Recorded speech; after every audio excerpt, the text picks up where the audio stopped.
तो जी ऑपरेशन सिंदूर अभी हुआ, पाकिस्तानी हैकर्स ने किन किन चीज़ों को टारगेट किया था इंडिया में? अब पाकिस्तान ने हमारे ऊपर अटैक किया तो लगभग 1.5 लाख से भी ज़्यादा साइबर अटैक हुए अब तक। स्पेसिफिकली टारगेट करना स्टार्ट किया हमारे आर्मी के लोगों को, इंटेलिजेंस के लोगों को, उनके फ़ोन में लिंक भेजे, उनको कोशिश करे कि किसी तरह से वो सॉफ्टवेयर वगैरह को डाउनलोड करें।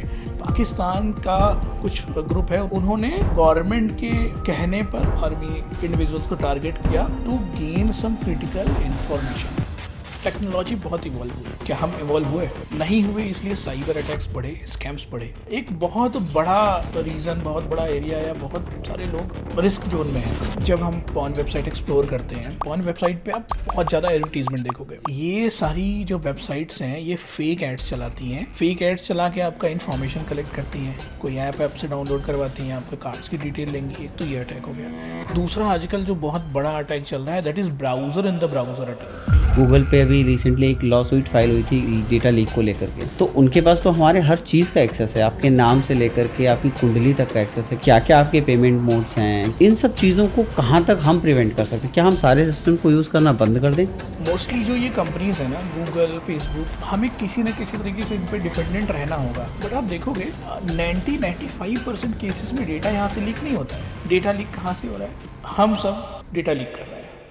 हम अब अगर बात भी कर रहे हैं, if we are talking about a bike, थोड़ी देर में मेरे इंस्टाग्राम पे ना बाइक के ऐड दिखने लग रहे हैं। किस लेवल तक टारगेटिंग है? फेसबुक का वो हम लोग व्हाट्सअप यूज़ करते हैं, बहुत सारी चीज़ें यूज़ करते हैं। कभी आप जाके उसका प्राइवेसी पॉलिसीज़ देखोगे, कोई नहीं पढ़ता। क्या क्या परमिशन वो लेते हैं, आप कभी जाके चेक करो। ऑलमोस्ट सारी परमिशन है। उन सारी इन्फॉर्मेशन का यूज़ करके उन्होंने मेरा डिजिटल मैपिंग कर रखी है। मैं क्या चीज़ें देखता हूँ, मुझे क्या पसंद है खाने में, क्या ज़रूरत है मुझे, कौन सी बीमारी है, सारी चीज़ें तो उनके पास है। कई बार केसेस आए कि आप मेट्रो में जा रहे हो और कोई बंदा ना पीछे से आया, वो स्वाइप मशीन लिए हुए है और वो आपके वॉलेट में टच कराया और आपके क्रेडिट कार्ड से पैसे कट गए। Is it possible? मैं ना आपका कार्ड क्लोन कर सकता हूँ, जस्ट मुझे टैप करना है आपके कार्ड पे। मेरे पास ये ना एक डिवाइस है और ये आपका कार्ड है, कागज़ वाला लपेटा हुआ। तो मैं सिर्फ टैप करूँगा। क्या आपका कार्ड नंबर 4421 से स्टार्ट होता है? वाह!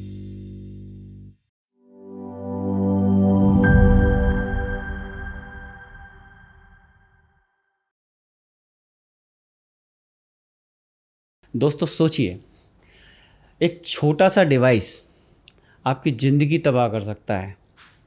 एक ऐसा डिवाइस जिसको आप दिन रात छाती से चिपका कर रखते हो। भूख लगी, तुरंत खाना ऑर्डर कर दो। रास्ता भूल गए हो, मैप लगा लो। कोई भी चीज़ होती है, तुरंत इसके पीछे भागो। इनफैक्ट आपका ना पूरा लाइफ इसके राउंड अराउंड जुड़ा हुआ है, आपके मोबाइल फ़ोन के राउंड अराउंड जुड़ा हुआ है और इसी डिवाइस पे आपकी सारी एक्टिविटीज़ ट्रैक हो रही हैं। क्या आपने सोचा है कि इसी डिवाइस पर एक सिंगल गलत क्लिक आपकी पूरी लाइफ तबाह कर सकता है, आपका पैसा ख़त्म कर सकता है, आपकी इज्जत लूट सकता है? सो दोस्तों, आज हम बात करने वाले हैं लिविंग वायरल में एक ऐसे टॉपिक पे जो ना बहुत इम्पॉर्टेंट है। टॉपिक साइबर सिक्योरिटी का, टॉपिक आपकी सेफ्टी का, टॉपिक साइबर स्कैम का, जिन पे ना जानना बहुत ज़रूरी है।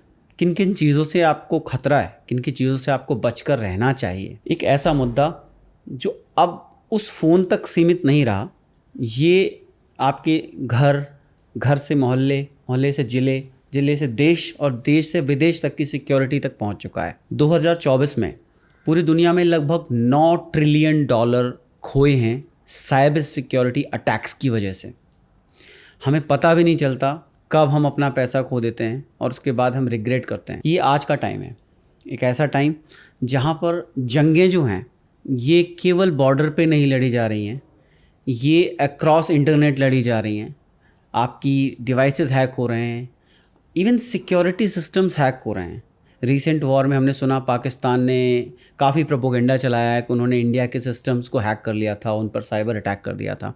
दोस्तों, इसीलिए हर देश के पास कुछ साइबर अटैक को प्रिवेंट करने के लिए एक आर्मी होती है, एक ऐसी आर्मी जो आपकी डिजिटल सिक्योरिटी को इंश्योर करती है। इसी डिजिटल सिक्योरिटी पे बात करने के लिए और आप सबको एजुकेट करने के लिए आज हमारे साथ हैं ऋषभ पांडे।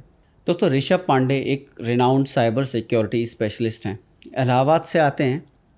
2009 में इन्होंने अपने साइबर सिक्योरिटी करियर की शुरुआत की, धीरे धीरे सीखा और आज ये देश के विदेश के कई सारे संस्थानों और कंपनीज़ को अपनी साइबर सिक्योरिटी सर्विसेज देते हैं।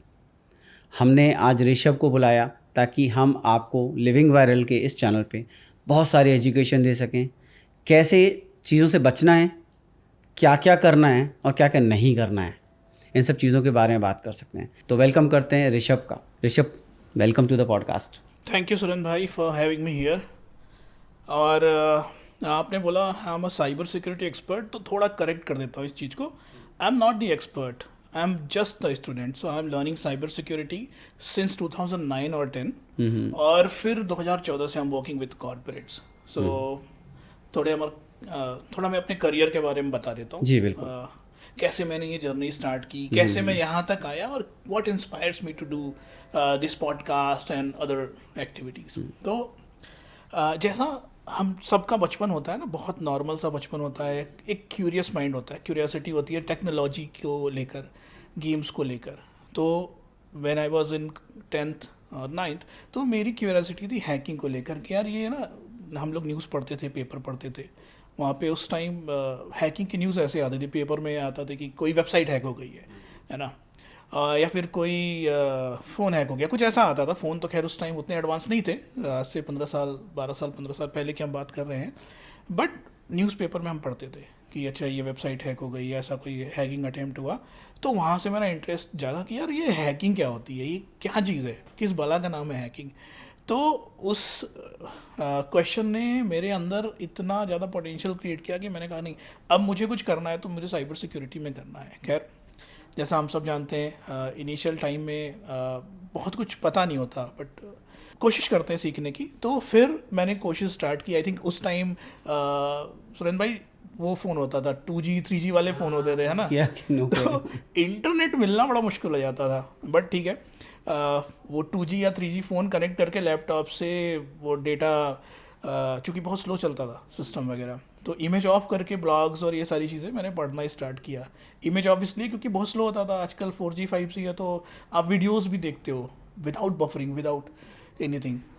बट उस टाइम मुझे ब्लॉग्स पढ़ने होते थे, तो मैं इमेज ऑफ करके ब्लॉगिंग वगैरह करता था, और वहाँ से धीरे धीरे करके मैंने थोड़ा साइबर सिक्योरिटी में इंफॉर्मेशन कलेक्ट करना स्टार्ट किया। और उसके बाद सिंस 2000 आई थिंक 11 और 12 आई वॉज इन कॉलेज, तो मैंने बीटेक करी है फ्रॉम इलाहाबाद। तो कॉलेज टाइम्स में मैंने साइबर सिक्योरिटी पे लेक्चर्स देना स्टार्ट किया, एंड अब तक मैंने I think more than 100 seminars and workshops दे रखे हैं, आई थिंक सारे IITs में, NITs में, और बहुत सारे इंस्टीट्यूट्स में। तो वो था मेरा ट्रेनिंग वाला फेज़। और फिर 14 onwards when I did my BTech, तो तब से लेकर आज तक I am working with corporates. तो यहाँ पे मेरा काम basically application security, network security, infrastructure security, IoT devices की सिक्योरिटी, और बहुत सारी चीज़ें हैं जो करने को है। तो अब तक हैकिंग को बहुत एक्सप्लोर किया, और अभी भी मुझे लगता है कि I am still a learner, और बहुत सारी चीज़ें हैं जो हम सीख रहे हैं। एक किस्सा हमने आपके बारे में सुना अभी बैक ऑफ द स्क्रीन, कि आपकी शुरुआत ही आपके कॉलेज की हैकिंग से हुई थी। Right, yes. कि आपने अपने कॉलेज का सर्वर हैक कर लिया था। हाँ, ऐसा है। तो जैसा ना हम लोग का क्यूरियोसिटी होती है कि हैकिंग को प्रैक्टिकली परफॉर्म करना है, क्योंकि हैकिंग बहुत प्रैक्टिकल ओरिएंटेड चीज़ होती है। आप प्रैक्टिकल करना चाहते हो, तो मेरे लिए वो प्रैक्टिकल करने के लिए कुछ वेबसाइट्स थी। तो उस टाइम तक ये एथिकल और अनएथिकल हैकिंग के बीच में डिफरेंस नहीं पता होता था। तो आई स्टार्टेड डूइंग इट, और मैंने अपने कॉलेज पे ही ट्राई किया। सो आई हैक्ड इनटू देयर सिस्टम। उसके बाद कुछ अनएथिकल चीज़ें करी, देन मैंने कॉलेज को इन्फॉर्म किया, उन्होंने वो सारी चीज़ें फिक्स करी, और फिर मुझे एक डिफरेंस पता चला कि अनएथिकल हैकिंग क्या होती है और एथिकल हैकिंग क्या होती है। एथिकली हम कैसे है, क्या करना चाहिए और कैसे हैक करना चाहिए। कई केसेस में ना हमने देखा है कि कुछ रिपोर्ट्स में भी आया कि कुछ बंदों ने गूगल की एक ऐसी बग निकाली ढूंढ के, और उसके बाद गूगल उन्हीं को जॉब ऑफर कर देता है। तो आई थिंक ऐसा ही आपके साथ भी हुआ था कि आपने हैक किया अपने कॉलेज का और उन्होंने आपको ही सिक्योरिटी दे दी। यस। तो जब मेरे कॉलेज में ऐसा हैकिंग वगैरह मैंने अटेम्प्ट किया, तो वो डिटेक्ट हुआ कुछ टाइम बाद, और उसके बाद मुझे बुलाया गया कि यार इस तरह की चीज़ें हुई है, आपने ये सारी चीज़ें करी है। तो मैंने एक्सेप्ट किया, हाँ ये सारी चीज़ें मैंने करी है। तो फिर उन्होंने बोला कि अच्छा क्या किया मतलब तुम ही सिक्योर करो। हाँ, तो उन्होंने मुझे एक ऑफ़र किया कि ठीक है यार, सिंस आप सारे लूप होल्स वल्नरेबिलिटीज़ को जानते हो, तो आप हमारी कॉलेज की सिक्योरिटी करो। तो उस टाइम मैंने पहला आई थिंक प्रोजेक्ट किया था कॉलेज के लिए, जहाँ मैंने सिक्योरिटी को इथिकली यूज़ किया। मैंने कॉलेज के सिस्टम्स की ऑडिट करी, रिपोर्ट बनाई और उन सारे लूप होल्स को आइडेंटिफाई करके कॉलेज को रिपोर्ट किया कि दीज आर लूप होल्स जिसके थ्रू कॉलेज के सिस्टम को पेनिट्रेट किया जा सकता था। बहुत बढ़िया। अच्छा ऋषभ भाई, देखिए अब ना वॉर, लड़ाइयाँ जो हैं, हम रिसेंट में बहुत सुन रहे थे, अभी न्यूज़ में चल रहा था, हर कंट्री के पास अपनी खुद की साइबर सेल है, खुद की एक टीम है जो फिनिशिंग करती है, अटैक करती है, बहुत कुछ करती है। अब वॉर यहाँ तक तो रह नहीं गया, तो ये होता कैसे है? क्या हर कंट्री ने बिठा रखे हैं अपने साइबर एक्सपर्ट्स जो हमला करेंगे आपकी सिक्योरिटी पे? देखिए, थोड़ा ना हम कन्वेंशनल वॉर को समझते हैं। पहले क्या होता है, अब तक कन्वेंशनल वॉर 4 डायमेंशंस में होती थी। एक डायमेंशन है एयर का, दूसरा है वाटर, तीसरा है लैंड और चौथा स्पेस वॉर, सैटेलाइट्स वगैरह के थ्रू हो रही है। अब साइबर सिक्योरिटी 5वां और मोस्ट इम्पॉर्टेंट डायमेंशन बन चुका है। क्यों बन चुका है इसको समझते हैं। अच्छा, आप लोगों ने अभी S-400 को देखा ना, S-400 कैसे काम करता है, या बहुत सारी चीज़ों के बारे में देखा। जी। तो सारी जो डिवाइसेस है जो हमें प्रिवेंट करती है, प्रिवेंटिव मेजर्स हम करते हैं, इलेक्ट्रॉनिक डिवाइसेस है, कुछ कंप्यूटर्स हैं, बहुत सारे प्रोग्राम्स हैं उसमें। तो आप समझिए हम डिफेंस के लिए भी सॉफ्टवेयर्स पर निर्भर हैं। इवन हमारी कंट्री में बहुत सारे पावर प्लांट्स हैं, बहुत सारे क्रिटिकल इंफ्रास्ट्रक्चर हैं और बहुत सारी ऐसी रोज़मर्रा की चीज़ें हैं जहाँ पर हम टेक्नोलॉजी पर, इंटरनेट पर निर्भर हैं। बस छोटा सा एग्जांपल देता हूँ। मैं अपने घर से निकला, मैंने फ़्लाइट बुक करी, ठीक है, फिर कैब बुक करी। कैसे करी? इंटरनेट से, ऑफ कोर्स, एक ऐप के थ्रू करी होगी। उसके बाद मैं फ़्लाइट में आया, ठीक है, फ़्लाइट का भी सिस्टम एक नेटवर्क से कनेक्टेड था और फ़्लाइट का आना जाना वो पूरा एक सॉफ्टवेयर है, अभी इस पर भी हम बात करेंगे।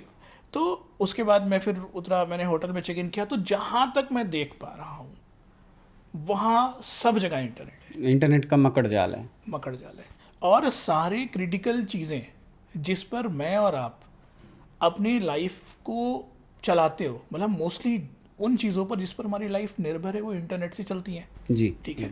चाहे ट्रेन्स हो गई, एरोप्लेन्स हो गया, सारी चीज़ें। अब वॉर में साइबर वॉर का क्या सिग्निफिकेंस है, इस चीज़ से आप कनेक्ट कर सकती हो कि अगर आप किसी कंट्री के इस क्रिटिकल इंफ्रास्ट्रक्चर को टारगेट कर सको बिना कंट्री के अंदर आए, बिना कोई बॉम्ब फेंके, तो क्या हो सकता है? इंटरनेट। अगर आप किसी कंट्री के किसी रेलवे बुकिंग सिस्टम को हैक कर लो, डाउन कर दो थोड़ी देर के लिए, क्या होगा? सारा तबाह हो जाएगा। फ्लाइट बुकिंग सिस्टम को या फ्लाइट के सिस्टम्स को डाउन कर दो, क्या होगा? फ्लाइट नहीं चलेंगी। तो ऐसे बहुत सारे एग्जांपल्स हैं जहाँ पे इंटरनेट हम लोग को पता नहीं है बट है। यूपीआई पेमेंट आप करते हो, सोचो 1 घंटे के लिए यूपीआई पेमेंट बंद हो जाए, बहुत सारे लोग कैश लेके नहीं निकलते, तबाही मच जाएगी। यस। तो आप सोचो कितना बड़ा डायमेंशन है और कितना ज़्यादा रिस्क है। और टैक्टिकली जो एनिमी कंट्रीज हैं वो इन क्रिटिकल इंफ्रास्ट्रक्चर्स को टारगेट करते हैं ताकि मोरल डाउन किया जा सके और केओस क्रिएट कर सकते हैं वो हमारे बीच में। तो जी, ऑपरेशन सिंदूर अभी हुआ, आपके हिसाब से इस दौरान पाकिस्तानी हैकर्स ने किन किन चीज़ों को टारगेट किया था इंडिया में? ठीक है, तो ऑपरेशन सिंदूर आई थिंक 22 अप्रैल के आसपास जब अटैक, पुलवामा में अटैक हुआ, निर्दोष लोगों को मारा गया, उसके बाद ये न्यूज़ ब्रेक हुई और टेंशन बढ़ी। टेंशन दोनों कंट्रीज़ के बीच बढ़ी। अटैक तो बाद में हुआ, आई थिंक कुछ दिनों बाद ये अटैक हुआ। इंडिया ने जो भी डिसीजन लिया, जो भी अटैक किया, वो बाद में हुआ। 22 अप्रैल से मैं आपको फेज़ वाइज बताता हूँ क्या क्या चीज़ें हुई। 22 अप्रैल के बाद जैसे ये न्यूज़ पब्लिक डोमेन पे आई कि इस तरह की कोई चीज़ें हुई, दोनों कंट्री की भी टेंशन बढ़ी, तो दोनों साइड के लोगों ने साइबर अटैक स्टार्ट कर दिए। अब पाकिस्तान ने कैसे अटैक किया, चूँकि हम यहाँ पे मोस्टली उस कंट्री की बात कर रहे हैं जिन्होंने हमारे ऊपर अटैक किया। हमने क्या किया वो हम नहीं बताने वाले हैं, वो जहाँ हुआ वो जानते हैं बेहतर तरीके से। उन्होंने सबसे पहले वेबसाइट्स को हैक करके डिफेस किया। डिफेस आप जानते हो क्या होता है? नहीं। वेबसाइट को हैक करने के बाद वेबसाइट का जो इंडेक्स पेज है, मेन वेब पेज है, उसको चेंज कर दिया, ठीक है। और वहाँ पे उन्होंने प्रोपेगेंडा मैसेज डाल दिए, कुछ पाकिस्तानी को फेवर करते हुए मैसेज डाल दिए, रीजनल मैसेज डाल दिए, इस तरह की चीज़ें डाल के पैनिक क्रिएट करने की कोशिश करी, ठीक है। इस पूरे प्रोसेस में उन्होंने मोस्टली गवर्नमेंट इंफ्रास्ट्रक्चर को टारगेट करने की कोशिश करी, गवर्नमेंट वेबसाइट्स को करने की कोशिश करी, और भी कुछ वेबसाइट्स को जो गवर्नमेंट के वेंडर्स थे, थर्ड पार्टी वेंडर्स थे, या फिर क्रिटिकल इकोसिस्टम्स को मैनेज करते थे, उनको हैक करने की कोशिश करी। तो लगभग 1.5 लाख से भी ज़्यादा साइबर अटैक हुए अब तक इस पूरे ड्यूरेशन में। मोस्टली 90% 95% अटैक फेल हुए, बट जहाँ जहाँ पे हुआ, तो सबसे पहले डिफेसमेंट हुआ, इस तरह के प्रोपेगेंडा मैसेजेस को सर्कुलेट किया गया। दूसरा, इन्होंने टारगेट करना स्टार्ट किया क्रिटिकल नेटवर्क्स को, क्रिटिकल इंफ्रास्ट्रक्चर को, टेलीकॉम को टारगेट किया। उसके बाद डीडॉस वगैरह कर रहा इन्होंने BSNL पे, एयरटेल पे, और जो भी टेलीकॉम प्रोवाइडर है। उसके बाद इंडियन रेलवेज पे, और बहुत सारी जो वेबसाइट्स हैं लाइक मुंबई एयरपोर्ट की और इस तरह की चीज़ों को पर उन्होंने डीडॉस करने की कोशिश करी।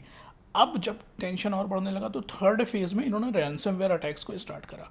रैंसमवेयर के थ्रू कोशिश करी गई कि क्रिटिकल इंफ्रास्ट्रक्चर को डाउन किया जा सके, उनके सिस्टम्स को कॉम्प्रोमाइज़ किया जा सके, और किसी तरह से हमारे पावर ग्रिड या फिर किसी क्रिटिकल सिस्टम्स को ठप किया जा सके, इलेक्ट्रिसिटी वगैरह डाउन हो जाए। अगर कोई सिस्टम कॉम्प्रोमाइज़ होता है वहाँ का, तो पूरी इलेक्ट्रिसिटी बंद हो सकती है, पूरा शहर अंधकार में जा सकता है। उसके बाद जो कि और आगे अब फोर्थ फेज़ की बात करते हैं। अब इन्होंने स्पेसिफिकली बहुत स्पेसिफिकली टारगेट करना स्टार्ट किया हमारे आर्मी के लोगों को, इंटेलिजेंस के लोगों को। उनके फ़ोन में लिंक भेजे, उनको कोशिश करी कि किसी तरह से वो सॉफ्टवेयर्स वगैरह को डाउनलोड करें, हनी ट्रैप पे फंसाने की कोशिश करी। ये जानने के लिए अब यहाँ से स्टार्ट होता, अभी तक जो सारे अटैक हो रहे थे वो प्रॉक्सी वॉर हो रही थी, मतलब कुछ हैकर ग्रुप कर रहे थे। इसके बाद स्टेट स्पॉन्सर्ड वॉर स्टार्ट हुई। पाकिस्तान का कुछ ग्रुप है, उनका नाम नहीं लेना चाहता मैं, बट उन्होंने गवर्नमेंट के कहने पर उन्होंने आर्मी इंडिविजुअल्स को टारगेट किया to gain some critical information कि क्या हम करने वाले हैं, हमारी स्ट्रेटजी क्या है।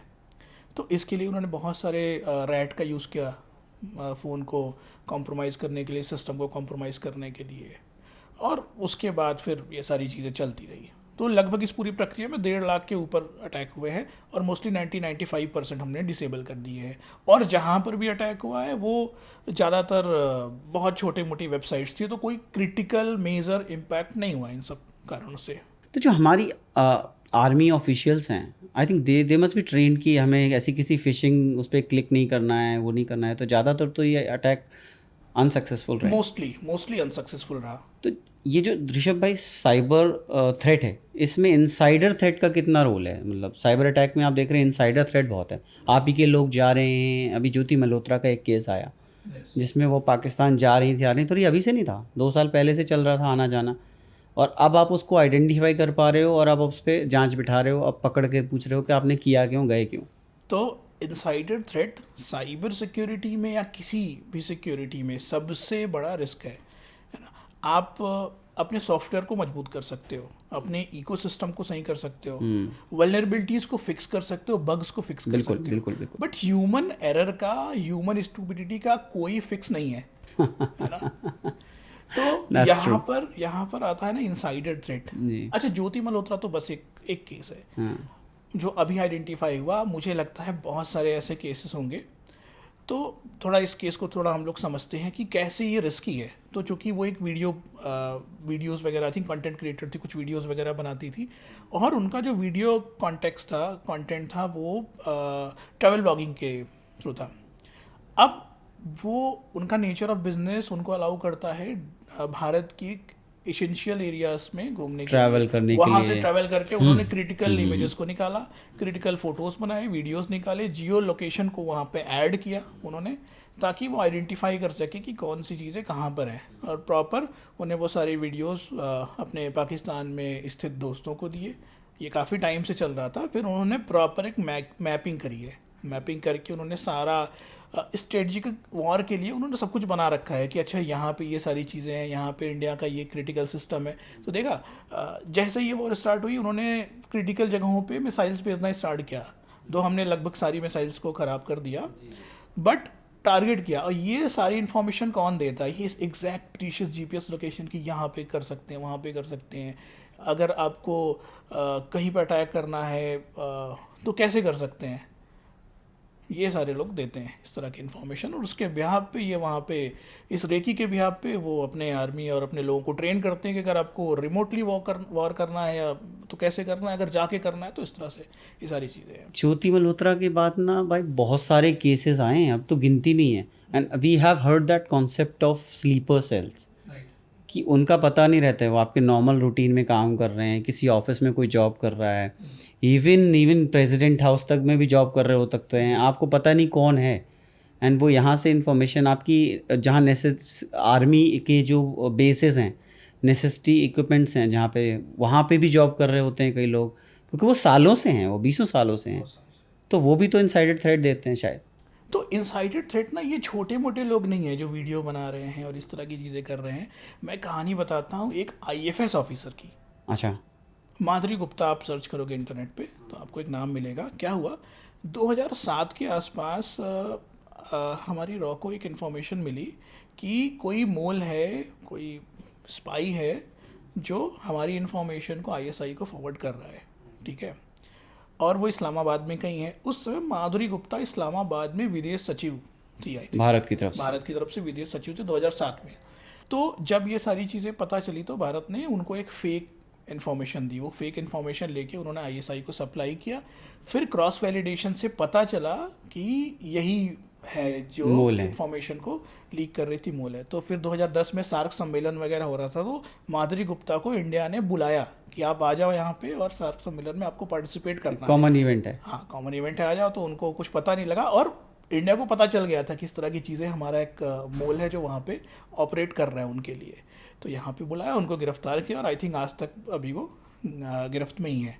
तो आप सोचो कि इनसाइडर थ्रेट सिर्फ छोटे लोग नहीं हैं, एक आईएफएस ऑफिसर, बिगेस्ट लेवल, तो कहाँ तक ये लोग घुसे हुए हैं। अच्छा, हम साइबर वॉरफ्रंट की बात कर रहे थे। एक ना स्टक्सनेट का हमने बड़ा सुना हुआ है शायद, जिसमें ईरान का कुछ केस हुआ था कि ईरान का पूरा न्यूक्लियर सिस्टम तबाह हो गया था। वो क्या किस्सा था? अच्छा, तो आज हम साइबर वॉर की बात करते हैं, बट साइबर वॉर बहुत पहले स्टार्ट हो गई थी। इंटरनेट के जन्म के साथ साइबर वॉर स्टार्ट हो गई थी। अच्छा। बहुत सारे केस है, बट आपने स्टक्सनेट की बात करी तो थोड़ा ब्रीफ करता हुआ क्या था। 2010 में ईरान ने काफ़ी परेशान कर रखा था यूएस और इजराइल को, वॉर वगैरह की धमकी दे रहा था, और तब तक ईरान ने न्यूक्लियर पावर डेवलप कर लिया था, ठीक है।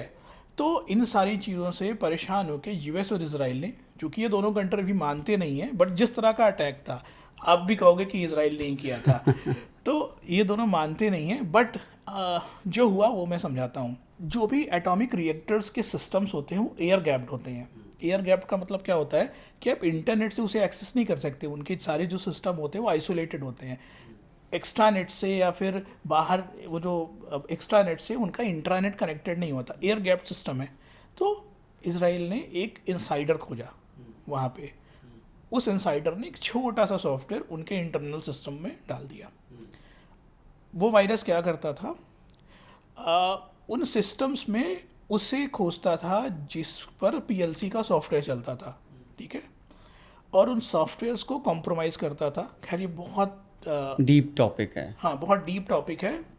इसमें 4 0 डेज थे, मतलब 0 डे होता है जो अननोन वल्नरेबिलिटीज़ होती है, तो उन्होंने 0 डेज को खोजा, फिर उस तरह का एक वायरस बनाया। तो इधर क्या हुआ, उन्होंने सिस्टम कॉम्प्रोमाइज़ किया, एक वायरस डाला। वायरस उन सिस्टम को आइडेंटिफाई करता था जहाँ पर पीएलसी स्काडा का सॉफ्टवेयर चलता था। पीएलसी के सॉफ्टवेयर को कॉम्प्रोमाइज़ करके उसको ऐसी कमांड भेजने के लिए बोलता था। पीएलसी का जो सॉफ्टवेयर था वो डायरेक्ट रोटर से कनेक्टेड होता था, तो इस तरह से वो रोटर को गलत कमांड भेजते थे, लाइक रोटेशन की स्पीड को बहुत तेज कर दो, कम कर दो, या फिर कुछ ऐसा कर दो। तो इस तरह से उनका पूरा पावर प्लांट ठप हो गया, मतलब एटॉमिक रिएक्टर ठप हो गया, वो ऑपरेट करने की कंडीशन नहीं था। ये सोचो, इतना मेजर अटैक, बिना किसी कंट्री में गए, बिना कोई बम फेंके, उनकी पूरी की पूरी न्यूक्लियर फैसिलिटी तबाह कर दी। अब इतना सोफिस्टिकेटेड अटैक था, कौन डेवलप कर सकता है? सिर्फ इजराइल। दोनों कंट्रीज मानती नहीं है, बट हाँ, वर्ल्ड में चर्चे भी इजराइल के ही हैं, बिकॉज पेगासस उन्हीं का डेवलप किया हुआ है, जिसके पीछे हमारी संसद तक में हल्ला मचा हुआ था कि सारे नेताओं के फ़ोन टैप हो रहे हैं। हर कोई दावा कर रहा था कि मेरा फ़ोन टैप किया जा रहा है, और वो पेगासस उन्होंने ही डेवलप किया है इजराइल ने। आने वाले टाइम में ना इंडिया को क्या प्रिकॉशंस लेने चाहिए इस केस में कि जब इतना बड़ा अटैक अगर वहाँ हो सकता है तो यहाँ भी तो हो सकता है, यस। तो हमें क्या मेजर लेने चाहिए?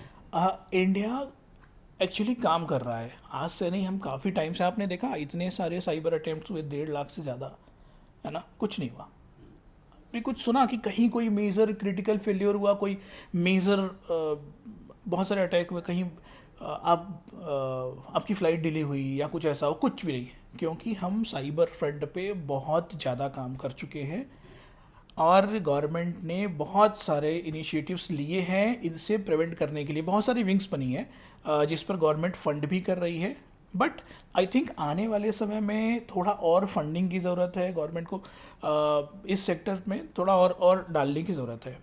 और दूसरा, सारे जो भी क्रिटिकल इंफ्रास्ट्रक्चर है उसको एयर गैप करना चाहिए। तीसरा, जो भी एम्प्लॉयज़ हैं उनकी प्रॉपर ट्रेनिंग करनी चाहिए और मॉनिटरिंग करनी चाहिए कि कौन इनसाइडर निकल जाए उसमें, है ना। तो ये मेजर चीज़ें हैं आई थिंक। और जो चौथा है वो हम लोगों के लिए है, हमें किसी भी चीज़ या किसी भी इंफॉर्मेशन से पैनिक नहीं होना चाहिए, क्योंकि साइबर वॉरफेयर का जो मेन चीज़ है वो पैनिक और केओस क्रिएट करना है उस देश की जनता पे। तो अगर आप केओस और पैनिक में आओगे तो गवर्नमेंट और हमारे आर्मी का वो मोरल डाउन सब हिला दोगे। हाँ, यस। तो इसलिए एज अ सिटीज़न हमें इन सारी चीज़ों से पैनिक नहीं होना है। ये हम ज़्यादातर वेब सीरीज़ में देखते हैं, इवन वेस्टर्न मूवीज़ में भी हमने देखा है, यूएस मूवीज़ में भी देखा है कि वो पाकिस्तानी अटैकर्स को कनेक्ट करते हैं ज़्यादातर केसेस में। एक मूवी आई थी, हमने मनी हाइस्ट देखी थी, मनी हाइस्ट। उसमें भी हमने देखा कि वो पाकिस्तानी अटैकर्स हैं, वहाँ से वो हेल्प कर रहे हैं उनको मनी हाइस्ट में। तो वो इतना बड़ा एक वो एजेंडा है कि सबसे मेन और पावरफुल है पाकिस्तान का हैकर ग्रुप। एक्चुअली ऐसा नहीं है, ये ना दूसरे डायरेक्शन में है। एक चीज़ है कि वो सबसे अनइथिकल लोग हैं। हैकिंग बहुत रिस्पॉन्सिबल काम है। If you are a cyber security professional, आपको हर चीज़ रिस्पॉन्सिबली करनी है। पाकिस्तान के लोग क्या करते हैं, just for money they are doing all this thing, right. India में ऐसा नहीं है। इंडिया में अगर आप साइबर प्रोफेशनल हो तो आप कोशिश करोगे कि आप बहुत अच्छे काम करो, एथिकली चीज़ों को करो। पाकिस्तान में डिफरेंट है, तो आप जो बात बोल रहे हो आई थिंक मैं उसका डिफरेंट पर्सपेक्टिव देखता हूँ। ओके, मीन्स हम जो हैं हम इसके इथिकल साइड पे हैं और वो अनएथिकल साइड पे हैं। ठीक है, इसको थोड़ा एक्सप्लेन करो आप। What is that unethical side? Ethical hacking और अनएथिकल दोनों में क्या अंतर, क्या है, बुनियादी अंतर क्या है? बुनियादी अंतर इतना सा है, बंदूक अपनी सुरक्षा में रखना और किसी को उस बंदूक से गोली मार देना विदाउट रीज़न। अच्छा। तो अब थोड़ा सा मैं इसको साइबर सिक्योरिटी वाले उसमें डालता हूँ। Ethical side, that means hacking for safety and security, means we are doing hacking to penetrate our systems to expose security weakness, कि भैया हमारे सिस्टम में क्या वीकनेस है, लूपहोल्स कहाँ है, लूपहोल्स कहाँ से है ना, सो दैट हम अगर कोई थ्रेड एक्टर या बाहर का हैकर उसको हैक करें तो हम ahead ऑफ टाइम उसको प्रिवेंट कर पाएँ। अनइथिकल हैकिंग क्या होती है, without any approval, without any thing they are hacking, they are doing hacking, they are disturbing things and asking money, है ना, तो अनएथिकल है। अच्छा ऋषभ, हमने बात की वॉर फ्रंट के बारे में, हमने बात की ये जो हैकिंग का एक यूज़ है जो कि नेशनल इंटरनेशनल सिक्योरिटी पे हो रहा है। अब हम वापस आ जाते हैं, अब आते हैं आम आदमी के ऊपर में। फ़ोन हमारी सबकी आम जीवन का हिस्सा है। What is the biggest threat for अस? पिछले कुछ सालों में हम सब ने देखा टेक्नोलॉजी बहुत इवॉल्व हुई। क्या हम इवॉल्व हुए? नहीं हुए, इसलिए साइबर अटैक्स बढ़े, स्कैम्स बढ़े। बढ़ती हुई टेक्नोलॉजी के साथ हमने सिंक नहीं बैठा पाए एक्चुअली। बहुत सारी चीज़ें आई और जब आप सिंक नहीं कर सकते तो इस तरह की चीज़ें होती है। तो आई थिंक टेक्नोलॉजी को प्रॉपर समझ ना पाना और उसको प्रॉपर यूज़ ना कर पाना एक मेजर रिस्क रहा है हम सभी के लिए। हम सभी टेक्नोलॉजी में बहुत आगे निकल चुके हैं और मोस्टली सभी के पास फ़ोन है ना। तो होता क्या है ना, इस केस में एक बहुत बड़ा रीज़न, बहुत बड़ा एरिया या बहुत सारे लोग रिस्क जोन में हैं और छोटी सी हैकिंग या छोटा सा कोई स्कैम बहुत मेजर इम्पैक्ट करता है। तो इस तरह से हमको दिखता है कि हाँ बहुत मेजर इम्पैक्ट हो रहा है since we are not aware. It's a mass population actually. होता क्या है ना कि हम दूसरे सिस्टम्स पे डिपेंड हैं। आज फेसबुक है, हमारा नहीं है, इट्स यूएस बेस्ड। गूगल है, हमारा नहीं है। और हमने कई बार केसेस में देखा है कि हम लोगों के, आम लोगों के सारा डेटा वहाँ जाता है, और कई बार लीक के केसेस आए हैं। गूगल पे अभी रिसेंटली एक लॉ सूट फाइल हुई थी डेटा लीक को लेकर के। तो उनके पास तो हमारे हर चीज़ का एक्सेस है, आपके नाम से लेकर के आपकी कुंडली तक का एक्सेस है कि आप कितना डेट ऑफ बर्थ है, क्या क्या आपके पेमेंट मोड्स हैं, क्या, क्योंकि आप गूगल पे अकाउंट तो बनाते हो, बहुत सारी इन्फॉर्मेशन फिल करते हो। तो इन सब चीज़ों को कहाँ तक हम प्रिवेंट कर सकते हैं? क्या हम सारे सिस्टम को यूज़ करना बंद कर दें? देखो, होता क्या है कि मोस्टली जो ये कंपनीज है ना, गूगल, फेसबुक, ये सारी चीज़ें, हमें किसी न किसी तरीके से इन पर डिपेंडेंट रहना होगा। बट आप देखोगे 90-95% केसेस में डेटा यहाँ से लीक नहीं होता है। क्यों नहीं होता है? क्योंकि ये सारे सिस्टम बहुत रोबस्ट हैं। उनके पास एक साइबर सिक्योरिटी की टीम है जो हर छोटे चेंजेस के बाद सिक्योरिटी टेस्टिंग कर रही है, सिक्योरिटी लूपहोल्स आइडेंटिफाई कर रही है, इवन बग बाउंटी प्रोग्राम्स के थ्रू बाहर के हैकर्स को इनवाइट कर रही है कि अगर आपको मेरे सिस्टम में कोई क्रिटिकल सिक्योरिटी इशू मिलता है तो रिपोर्ट अस, हम आपको बहुत अच्छे पैसे देंगे। इवन बग बाउंटी में वो देते हैं। They are pretty much aware and they are doing the best practice, है ना। उसके अलावा कंप्लायंस का भी पार्ट है। अगर डेटा लीक होता है तो GDPR कंप्लायंस और बहुत सारी कंप्लायंस है जिसके चक्कर में वो कंपनीज फंस सकती है। तो डेटा थर्ड पार्टी को नहीं दे सकते, या दे सकते हैं तो कुछ टर्म्स एंड कंडीशन पे दे सकते हैं। मैं बात वो नहीं कर रहा हूँ कि छुपी हुई चीज़ें बहुत सारे लोग करते हैं डेटा एनालिसिस करने के लिए, एडवर्टीजमेंट रन करने के लिए, माइक्रो एड्स बनाने के लिए, साइकोलॉजी मैनिपुलेट करने के लिए, ये सारी चीज़ें अलग चीज़ है। बट डेटा लीक नहीं होता वहाँ से। मोस्टली डेटा लीक कहाँ से हो रहा है? हम सब डेटा लीक कर रहे हैं पूरे टाइम। अच्छा, अभी मैं ना होटल में चेक इन मैंने किया, मैंने अपना आधार कार्ड दिया, ठीक है। उसने आधार कार्ड का फ़ोटो खींचा और फिर आई थिंक वो प्रिंट आउट करके वो उसका यूज़ करेगा। उसके पहले मैं गवर्नमेंट ऑफिस में गया था, आई थिंक 2 दिन पहले मैं एक ऑफिस में गया था कुछ काम से। वहाँ पे मुझे अपना सारा डेटा देना हुआ, आधार कार्ड, पैन कार्ड, पासपोर्ट, ये सारी चीज़ें मुझे देनी हुई। तो हमारे यहाँ ना डेटा कूड़े में उपलब्ध है, समझ रहे हो आप। अगर किसी सरकारी ऑफिस के आप डस्टबिन देखोगे, कहीं और देखोगे, तो आपको डेटा मिल जाएगा। किसी भी ऑफिस में, किसी भी कंपनी में सैकड़ों आधार मिल हाँ, जाएंगे। बहुत सारे। इवन आप बोलोगे तो मैं 10-20 हज़ार आधार कार्ड अभी आपको दे दूंगा, अभी दे दूंगा, और मैं आपको बता भी दूंगा आप कैसे निकाल सकते हो। तो ईजिली हम ना, अब यहाँ पे गलती गवर्नमेंट की है। कैसे है?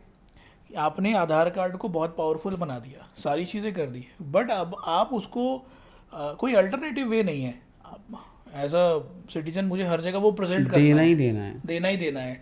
अब जाके आई थिंक डिजी लॉकर वगैरह का एक कॉन्सेप्ट आया है, उसके थ्रू आप डॉक्यूमेंट को वेरीफाई करके वेरिफिकेशन दे सकते हो। तो वो आई थिंक उस पर कोई QR वगैरह रहता है, तो गवर्नमेंट ऑफिशियल कैन वेरीफाई कि हाँ ये असली है या नकली। तो उसमें मुझे पूरा अपना आधार कार्ड देने की ज़रूरत नहीं है। बट मैं सच बताऊँ, ये अभी गवर्नमेंट ऑफिस में कंप्लाई नहीं है, ये कहीं भी कंप्लाइंस में नहीं है। वो फिर भी अलग से मांगे कि ठीक है ये वाली भी कॉपी दे दो, वो वाली भी कॉपी दे दो। तो ये सारी चीज़ें आई थिंक गवर्नमेंट को थोड़ा इनिशिएटिव लेना चाहिए, डेटा प्रिवेंशन एक्ट्स को थोड़ा रोबस्ट करना चाहिए। जी बिल्कुल। अभी भी मैं देखता हूँ बैंक्स में आप जाओगे, वो आपसे आधार कार्ड की कॉपी मांगेंगे, एक फिजिकल प्रिंट आउट मांगेंगे, उस पर आपका साइन चाहिए उनको, पैन कार्ड, एवरीथिंग। एंड आप इवन, मैं आपको रीसेंट केस बताता हूँ। मैंने खुद जब वीज़ा अप्लाई किया, तो जो वीज़ा एम्बेसी है, एम्बेसी आपसे वीज़ा लेने के लिए, वीज़ा देने के लिए आपको पूरा डॉक्यूमेंट की चेन मांग रही है। आपका 3 साल का ITR का प्रिंट चाहिए उनको। दे डोंट वो ask for a soft copy which they can save in in their systems. उनको प्रिंट चाहिए, आपका हर चीज़ का प्रिंट चाहिए। 3 साल का ITR, आधार, पैन, जो भी है, जितने भी वीज़ाज आपके लगे, तो वो प्रिंट आउट जो हैं, that are security threat for us. Of course, देखो सिस्टम में होने से थोड़ा प्रिवेंशन है ना, कि only the officials can access the system और देख सकते हैं, और जब नीड में नहीं है तो डिलीट कर सकते हैं। बट हार्ड कॉपी के साथ एक मेजर प्रॉब्लम ये है कि डेटा डिस्पोजल, काम नहीं है तो आप डिस्पोज नहीं करते, उसको कूड़े में फेंक देगा ना, तो एनीवन कैन एक्सेस और फाइल्स में कहीं पड़ा रहेगा। तो बात ये है। अच्छा, ऑफिस में हम स्ट्रडर का यूज़ करते हैं मोस्टली। तो जैसे हमारे पास कोई क्रिटिकल इन्फॉर्मेशन है तो यूजुअली अगर हमें रिक्वायर्ड नहीं है तो स्टडर में डाल के स्टार्ट कर देते हैं, उसके बाद फेंक देते हैं, ठीक है। बट गवर्नमेंट ऑफिशियल्स में, गवर्नमेंट ऑफिसेज में आई थिंक इस तरह की चीज़ें नहीं होती हैं, और कोई रूल नहीं है। मतलब पब्लिक डोमेन में ऐसी कोई इन्फॉर्मेशन नहीं है कि अगर आपका आधार कार्ड, पैन कार्ड का जो कॉपी हमने लिया है उसके यूज़ के बाद हम क्या करने वाले हैं, कहीं कोई रूल हमने देखा है? आई थिंक नहीं है। तो बहुत मेजर रिस्क है। इस वजह से आई थिंक साइबर अटैक्स बढ़ रहे हैं और आई थिंक गवर्नमेंट इस पे काम करेगी, बट सिंस अभी we have long journey to cover, बहुत कुछ है करने को। सीरियसली ऋषभ, एक तो डार्क वेब, इस पे बात करते हैं। ये बहुत बड़ा एक ना फियर है। आप डार्क वेब नाम ले दो, बंदा डर जाता है कि डार्क वेब मतलब कुछ तो काला है, ठीक है ना। तो इतना फियर क्यों है डार्क वेब को लेके, और डार्क वेब एक्चुअली है क्या, क्या क्या चीज़ें उस दुनिया में हैं? कहते हैं एक अलग दुनिया है पूरी। बिल्कुल एक अलग ही दुनिया है डार्क वेब। तो थोड़ा मैं समझाता हूँ कि इंटरनेट कैसे दिखता है। सबसे पहले तो इंटरनेट को आप एक आइसबर्ग की तरह समझो। आइसबर्ग का एक ऊपर का जो हिस्सा है थोड़ा 3-4% जो बाहर की तरफ है ना, तो that you can see which is the surface web, जो गूगल फेसबुक और ये सारी जी, चीज़ें जी, दैट जी। यू कैन सर्च, ठीक है। तो ये आपका सरफेस वेब है। आप इंटरनेट को इतना ही समझते हो, इतना ही जानते हो। तो whatever you see you feel is only 3% of the internet. उसके बाद आता है deep web which is around 96% of the internet, 95-96%। अब डीप वेब क्या होता है? प्राइवेट इन्फॉर्मेशन, क्योंकि डेटा तो बहुत कुछ है, तो प्राइवेट डेटा जो फेसबुक के डेटाबेस में है, गूगल के है, आपके और मेरे ऑफिस में है, जो कुछ स्पेसिफिक पर्सन्स के रिस्ट्रिक्शंस के लिए है, मतलब only the specific person can view Secured information. हाँ, सिक्योर्ड इन्फॉर्मेशन, सेमी सिक्योर, ठीक है। अब इसके बाद इंफॉर्मेशन कैटेगरी में बहुत सारी चीज़ें हो जाती हैं, तो I not go in that direction. But अब इसके बाद आता है डार्क वेब। अब डार्क वेब के नाम में ही एक शब्द है डार्क। तो डार्क का मतलब होता है कि मोस्टली एक ऐसा आइसोलेटेड सिस्टम जो नॉर्मल इंटरनेट के थ्रू आप एक्सेस नहीं कर सकते, विच इज़ अंडरनीथ। तो इसको एक्सेस करने के लिए आपको कोई स्पेसिफिक टूल्स की ज़रूरत होती है, क्योंकि एक आइसोलेटेड बॉडी है, एक आइसोलेटेड इंटरनेट का पोर्शन है। तो यू नीड टॉर और एक दो सॉफ्टवेयर है by which you can access dark web, ठीक है। अब डार्क वेब को डार्क और क्यों कहा जाता है? पहला तो एक्सेस नहीं कर सकते और अंडरनीथ है, तो इट इज़ डार्क। ऐसी क्या चीज़ है जो आप छुपा के रखना चाहोगे और आप वहाँ उसको एक्सेस करना चाहोगे? ऑफ कोर्स जो कुछ क्राइम क्रिमिनल एक्टिविटीज़ कर लोगे, है ना। तो mostly dark web criminal activities के लिए ही यूज़ होता है। क्या क्या चीज़ें होती हैं वहाँ पे? होती बहुत सारी चीज़ें। You can rent a hacker, you can rent a murderer, है ना, यू कैन रेंट एनीथिंग। और इस तरह से बहुत सारी चीज़ें। You can buy documents, fake information, आप वायरसेस बनवा सकते हो, रैंसमवेयर अटैक करा सकते हो, बहुत सारी चीज़ें कर सकते हो। क्यों होता है ये? क्योंकि है ना, डार्क वेब पर देखो, इंटरनेट पर लेट से अगर मैं google.co.in यूज़ कर रहा हूँ, तो .in इंडिया का डोमेन है, और वो सारी जो भी चीज़ें जो भी इंटरनेट में एक्सेस कर रहा हूँ which is going through our ISP। तो आवर ISP कैन कंट्रोल की व्हाट आई विल सी, है ना, व्हाट आई विल व्यू। तो ISP देख सकता है कि मैं क्या देख रहा हूँ, क्या नहीं देख रहा हूँ, और बेस्ड ऑन दैट वो रिस्ट्रिक्शन लगा सकता है कि भाई मुझे इस वेबसाइट पे जाना चाहिए या नहीं जाना चाहिए। गवर्नमेंट ब्लॉक कर सकते है, बट डार्क वेब के साथ ऐसा नहीं है। डार्क वेब को कोई ब्लॉक नहीं कर सकता, क्योंकि वो पूरा स्टैंड अलोन नेटवर्क है, तो उस पर किसी भी गवर्नमेंट का कोई सेंसरशिप नहीं चलता है। तो इसका यूज़ पॉजिटिव मैनर में लोग करते हैं, लाइक इंफॉर्मेशन शेयर करने के लिए। जो नहीं चाहते कुछ कंट्रीज़ उनको डिटेक्ट करें, लेट्स से कोई चाइना में है, उसको इन्फॉर्मेशन भेजनी है US में, तो डार्क वेब के थ्रू भेज सकते हैं।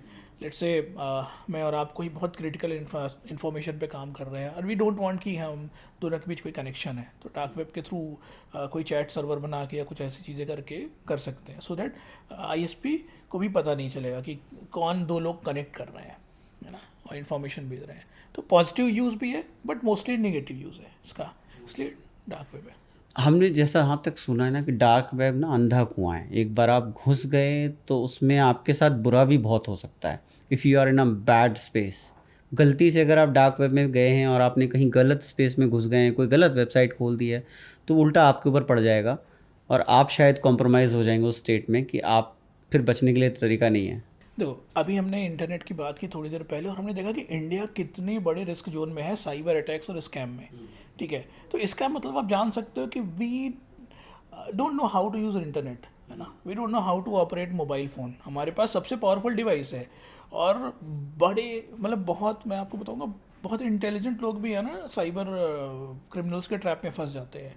पर जब आप डार्क वेब पे जाते हो वहाँ पे 99% साइबर क्राइम ही हो रहा है, तो लाइकलीवुड बढ़ जाती है वहाँ पे आपके साथ साइबर क्राइम होने की। ऐसा नहीं है कि डार्क वेब पे आप जाओगे आपके साथ कुछ हो जाएगा, बट मोस्टली वेबसाइट्स वहाँ पे फेक है। आप कोई वहाँ पे बाइंग एंड सेलिंग करोगे, वो सारी वेबसाइट्स फेक रहती है। अनटिल अनलेस आपके पास एक्सपीरियंस हो डार्क वेब में कहाँ जाना है, कौन से फोरम्स हैं, कौन से ब्लॉग्स हैं, कौन से चैट रूम्स हैं जहाँ से लेजिट इन्फॉर्मेशन मिलेगी, क्योंकि कुछ कुछ टाइम में वो सारी चीज़ें बंद होके फिर दोबारा जनरेट होती हैं। तो आपको सरफे वेब से पे कौन से कनेक्शन है जहाँ से आपको डार्क वेब की लिंक मिल जाएगी। तो ये सारी चीज़ें आई थिंक थोड़े टाइम बाद आपको पता चलेगी यूज़ करते करते। तो यस, इनिशियली अगर आप डार्क वेब पे एक्सप्लोर कर रहे हो, अंधा एक्सप्लोर कर रहे हो, कहीं भी कुछ भी कर रहे हो, कहीं भी कार्ड नंबर डाल रहे हो, तो अपना गए इन्फॉर्मेशन आप डालो तो तो गए फिर ऑफ से। कोर्स। तो इसमें तो कोई संदेह वाली बात ही नहीं है, आप गए। बट अगर आप एक्सप्लोर करने के लिए यूज़ कर रहे हो कि हाँ चलो देखते हैं, समझते हैं क्या है कैसा है, until unless you are not downloading anything, you are not paying there, आप अपनी रियल इन्फॉर्मेशन नहीं डाल रहे हो, यू आर सेफ। ऋषभ, एक बहुत बड़ा सेगमेंट, एक ना रिसर्च बोलती है कि 2019 में एक सर्वे पब्लिश हुआ था जिसके हिसाब से इंडिया, हमारे देश में 89% पॉपुलेशन जो है वो एक मास पॉपुलेशन जो है पॉर्न का कंजम्पशन करती है। और ये जो पॉर्न वेबसाइट्स हैं, ये या तो आप वीपीएन के थ्रू चलाते हो, और कुछ लोग जो एजुकेटेड नहीं हैं वो डायरेक्टली एक्सेस करते हैं, और सबसे ज़्यादा फिशिंग जो होती है इन्हीं के थ्रू होती है। तो कैसे होती है और कैसे बचे होगे इससे? ठीक है, देखो पॉर्न वेबसाइट में बहुत सारे अटैक हैं। तो होता क्या है कि जब हम पॉर्न वेबसाइट एक्सप्लोर करते हैं तो गूगल पे सर्च करते हैं, उसके बाद एक वेबसाइट से दूसरी वेबसाइट पे जाते हैं एडवर्टीजमेंट के थ्रू। पॉर्न वेबसाइट पे आप बहुत ज़्यादा एडवर्टीजमेंट देखोगे, ठीक है। तो होता क्या है कि ये सारी जो वेबसाइट्स हैं ये फेक एड्स चलाती हैं, फेक एड्स चला के आपका इन्फॉर्मेशन कलेक्ट करती हैं, कोई ऐप से डाउनलोड करवाती हैं, आपके कार्ड्स की डिटेल लेंगी। एक तो ये अटैक हो गया। दूसरा आजकल जो बहुत बड़ा अटैक चल रहा है that is browser in the browser attack. Porn website में, ब्राउज़र इन द ब्राउज़र में क्या होता है, आप पोन वेबसाइट ब्राउज़ कर रहे हो, है ना, ब्राउज़ कर रहे हो, अचानक से आपके लैपटॉप में या फ़ोन में साइरन बजने लगेगा, साइरन बजेगा, आपका स्क्रीन लॉक हो जाएगी, ठीक है, स्क्रीन लॉक हो जाएगी, और वहाँ पे ऊपर एक यूआरएल में गवर्नमेंट की वेबसाइट दिखेगी, समथिंग gov.in, NCRB अभी चल रहा है, ncrb.gov.in, और उधर एक आएगा कि आपको नोटिस मिला है since you are watching porn, तो हमने आपको डिटेक्ट कर लिया है। वो मैं आपको भेजूंगा, स्नैपशॉट आप लगाना ज़रूर उसमें। तो वहाँ पे आपको अब पैसे पे करने हैं। अब स्क्रीन पे साइरन बज रहा है, स्क्रीन आप बंद नहीं कर सकते क्योंकि वो लॉक हो गई स्क्रीन, आपको टास्क मैनेजर से करना पड़ेगा। बहुत सारे लोग इसी घबराहट में पैसे पे कर देते हैं। चलो ठीक है, पैसे आपने दे दिए एक बार, कैसे दोगे आप, कार्ड डिटेल्स के थ्रू कार्ड ऐड करके देना पड़ेगा आपको। पहला तो उन्होंने कार्ड रख लिया आपका, पूरा इन्फॉर्मेशन, कार्ड से पेमेंट भी ले ली।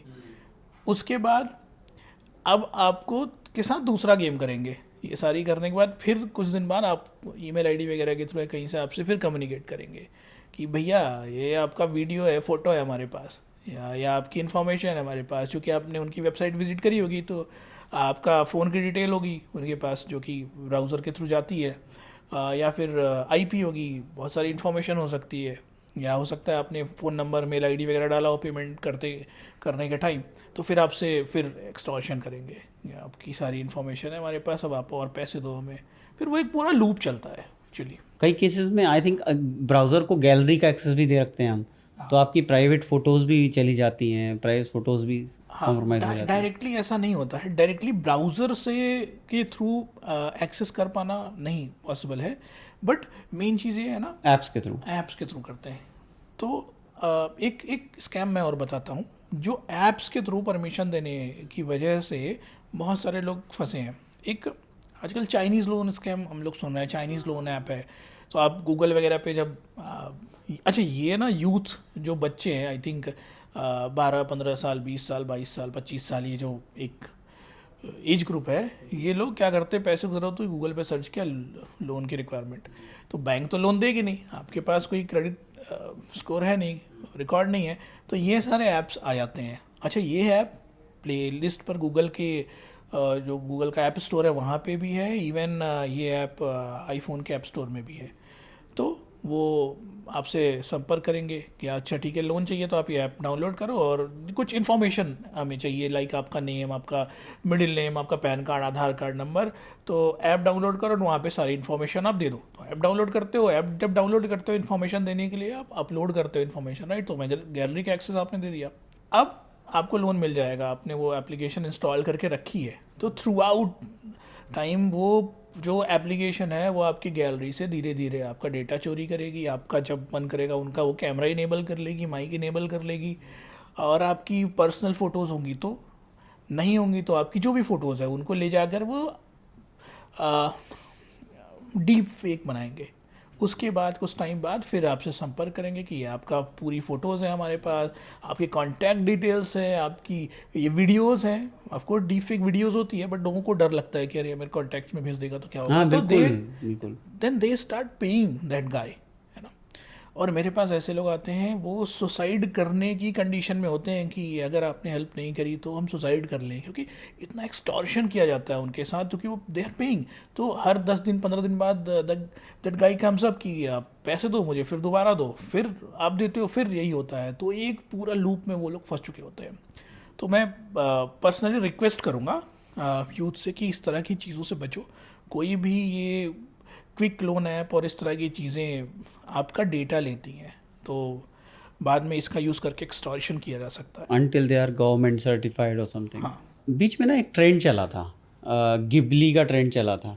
तो उसमें ना लोग अपनी गिबली बना बना के डाल रहे थे, और मैंने कई सारे साइबर एक्सपर्ट्स को देखा जो अलग अलग इंस्टाग्राम या यूट्यूब पे इस चीज़ के लिए वार्निंग दे रहे थे कि do not do that, because ultimately AI is having your face data, your personal photos data. इसी का एक एग्जांपल और है, एक मूवी, एक वेब सीरीज़ अभी आई थी कंट्रोल के नाम से, CTRL, एंड दैट सेज कि उसमें ना एक कंपनी होती है। वो कंपनी क्या करती है कि उसमें ना वो कंपनी एक AI सॉफ्टवेयर बनाती है, और वो सॉफ्टवेयर आपकी पूरी डेली लाइफ को असिस्ट करेगा, एक आपका PA की तरह काम करेगा। तो अगर आपने उसको वो कर लिया है या इंस्टॉल कर लिया है और अपना उस पर रजिस्टर कर दिया है, तो वो आपके पूरे सिस्टम का एक्सेस मांगेगा।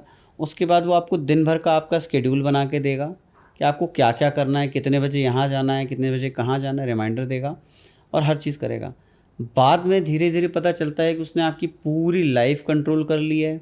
वो आपके ईमेल्स पढ़ रहा है, ऑटो रिप्लाई कर रहा है आपके ईमेल का, आपकी कुछ ईमेल्स डिलीट कर दे रहा है जो आपकी ज़रूरत के नहीं है, आपको उसको लगता है कि ये नहीं पढ़ने चाहिए, और आपकी तरफ से ईमेल्स भी भेज रहा है, आपके व्हाट्सएप को एक्सेस करके वहाँ से कम्युनिकेशन कर रहा है। Is it possible? तो यस, देखो होता क्या है, एक कहावत है साइबर सिक्योरिटी में ही नहीं हर जगह एक कहावत है, if something is free you are the product. तो अब गिबली वाले केस में हम लोग चलते हैं, ठीक है। गिबली क्या था, गिबली जिबली जो भी बोलते होंगे, एक AI इंजन था जहाँ पे आप अपनी फ़ोटोज़ डाल के कुछ इमेजेस जनरेट कर सकते होगे। तो एक्चुअली गिबली ने कोई सर्विस नहीं दी। आप थोड़ा सा इमेजिन करो यार, कोई अपने CPUs को कोई क्यों चलाएगा। वो एक ट्वीट डाला था गिबली के CEO ने कि आवर CPUs आर बर्निंग। तो भाई क्यों? क्योंकि आप उनको फ्री डेटा दे रहे हो भाई। आप अपना पूरा फेशियल डेटा जो कि बायोमेट्रिक डेटा होता है, आइरिस, फेशियल और thumb impression, these are biometric information and we are giving our information for free कि लो भैया हमारी इन्फॉर्मेशन हमारे लिए गिबली बना के दे दो, बट अपने AI को ट्रेन करो। अब सोचो उनके पास बायोमेट्रिक इन्फॉर्मेशन है, मेरे फैमिली की, मेरे डिफरेंट फ़ोटोज़ हैं जी। उन फोटोज़ का यूज़ करके कल को वो और अपने न्यूरल नेटवर्क्स को ट्रेन करेंगे और हो सकता है मेरे जैसा रियलिस्टिक दिखने वाला एक बंदा ही बना लें, बिल्कुल, है ना। अगर मेरा वो डेटा उनके सिस्टम से कहीं लीक होता है, हैक होता है, तो किसी थर्ड पार्टी को वो डेटा मिल सकता है। तो सबसे पहले तो पूरा ये प्रोपेगेंडा था, सिर्फ डेटा लेना था उन्हें आपका, और बहुत सारे लोगों ने किया। और मैं धन्यवाद करता हूँ उन सारे साइबर सिक्योरिटी एक्सपर्ट का जिन्होंने इस पे अवेयरनेस फैलाई और लोगों को बताया कि क्या नहीं करना है। somehow ये स्टॉप हुआ फिर उसके। हाँ हुआ, अभी भी चल रहा है, बट हाँ वो एक पूरा ना एक बबल आया था, लगभग हर किसी ने तो बना लिया है, किसी भी सेलिब्रिटी को देखो आप, हाँ, हर किसी ने बना लिया एंड इवेंचुअली होता क्या है ऋषभ, उसमें ना आप उस पर्टिकुलर ऐप को अपनी गैलरी का एक्सेस दे रहे हो। तो एक तो आपकी जो आप दे रहे हो वो फोटो तो है ही उसके पास, वो आपकी और गैलरी एक्सेस कर सकता है, आपकी पर्सनल फोटोज को एक्सेस कर सकता है। ऑफ कोर्स वो एक सेकंड बात आ जाती है, बट मेन चीज़ है कि यार आप अपनी पर्सनल फोटोज़, दुनिया भर की चीज़ें। अच्छा, कुछ लोगों ने मैसेज, मैंने भी इस पर खैर वीडियो डाली थी, लोगों ने मैसेज किया मैं आपकी फ़ोटोज़, आपकी जो पब्लिक डोमेन पे फ़ोटोज़ है वो डाल देता हूँ। पब्लिक डोमेन पे अवेलेबल फ़ोटोज़ डालना अलग बात है, बट मेरी फैमिली के साथ मेरी पर्सनल फ़ोटोज़, घर की फ़ोटोज़, ये सारी फ़ोटोज़ मैं गिबली पे डाल रहा हूँ और उसको ट्रेन करने के लिए दे रहा हूँ और खुद से डाल रहा हूँ, उसको मेहनत नहीं करनी है willingly. ना। अगर इंटरनेट से मेरी फोटोज डालनी है तो that software would do extra effort, वो निकालेगा इंटरनेट से जगह जगह पे, और उसको उस क्वालिटी वाली फोटोज नहीं मिलेंगी। तो यार हम लोग ट्रेंड में अंधे हैं। मैं जब देखता हूँ इस तरह की चीज़ें ना, तो मैं खैर इस तरह की ट्रेंड फॉलो नहीं करता। मैं थोड़ा सा ओल्ड स्कूल गाई हूँ, तो मैं थोड़ा वेट करता हूँ कि ठीक है क्या है। तो हाँ, मैंने गिबली वाली फ़ोटोज़ अब तक नहीं बनाई, और इसके लिए मैंने वीडियोज़ भी डाला था जो कि लोगों ने पसंद किया। तो जब भी इस तरह की चीज़ें हैं, थोड़ा रुको, ठहरो, समझो कि हो क्या रहा है, क्यों कर रहे हो। सब कर रहे हैं इसलिए, Nothing या is for या free. हाँ, Nothing is for nothing is free. For free, या बस आप एक प्रोडक्ट हो और आप डेटा दे रहे हो। If anything is for free, you are the product. सबके अच्छा. लिए आई मीन गूगल, फेसबुक या जो भी हम यूज़ कर रहे हैं ना, वो अब सोचो कि फेसबुक, सॉरी मैं थोड़ा सा इसको एक्सटेंड कर रहा हाँ, हूँ, it's okay, it's okay. But Facebook इतना बड़ा प्लेटफॉर्म है, कोई चार्ज नहीं करता, आप यूज़ करो फेसबुक का। वो हम लोग व्हाट्सअप यूज़ करते हैं, यूज़ करो, बहुत सारी चीज़ें यूज़ करते हैं। कभी आप जाके उसका प्राइवेसी पॉलिसीज़ देखोगे? कोई नहीं पढ़ता. या हाँ, नहीं पढ़ते। उसका क्या क्या परमिशन वो लेते हैं, आप कभी जाके चेक करो। ऑलमोस्ट सारी परमिशन है, और उस परमिशन, उन सारी इन्फॉर्मेशन का यूज़ करके उन्होंने मेरा डिजिटल मैपिंग कर रखी है। मैं क्या चीज़ें देखता हूँ, मुझे क्या पसंद है खाने में, मैं किस तरह की चीज़ें, किस तरह के गाने सुनना पसंद करता हूँ, मुझे क्या ज़रूरत है, मुझे कौन सी बीमारी है, सारी चीज़ें तो उनके पास है।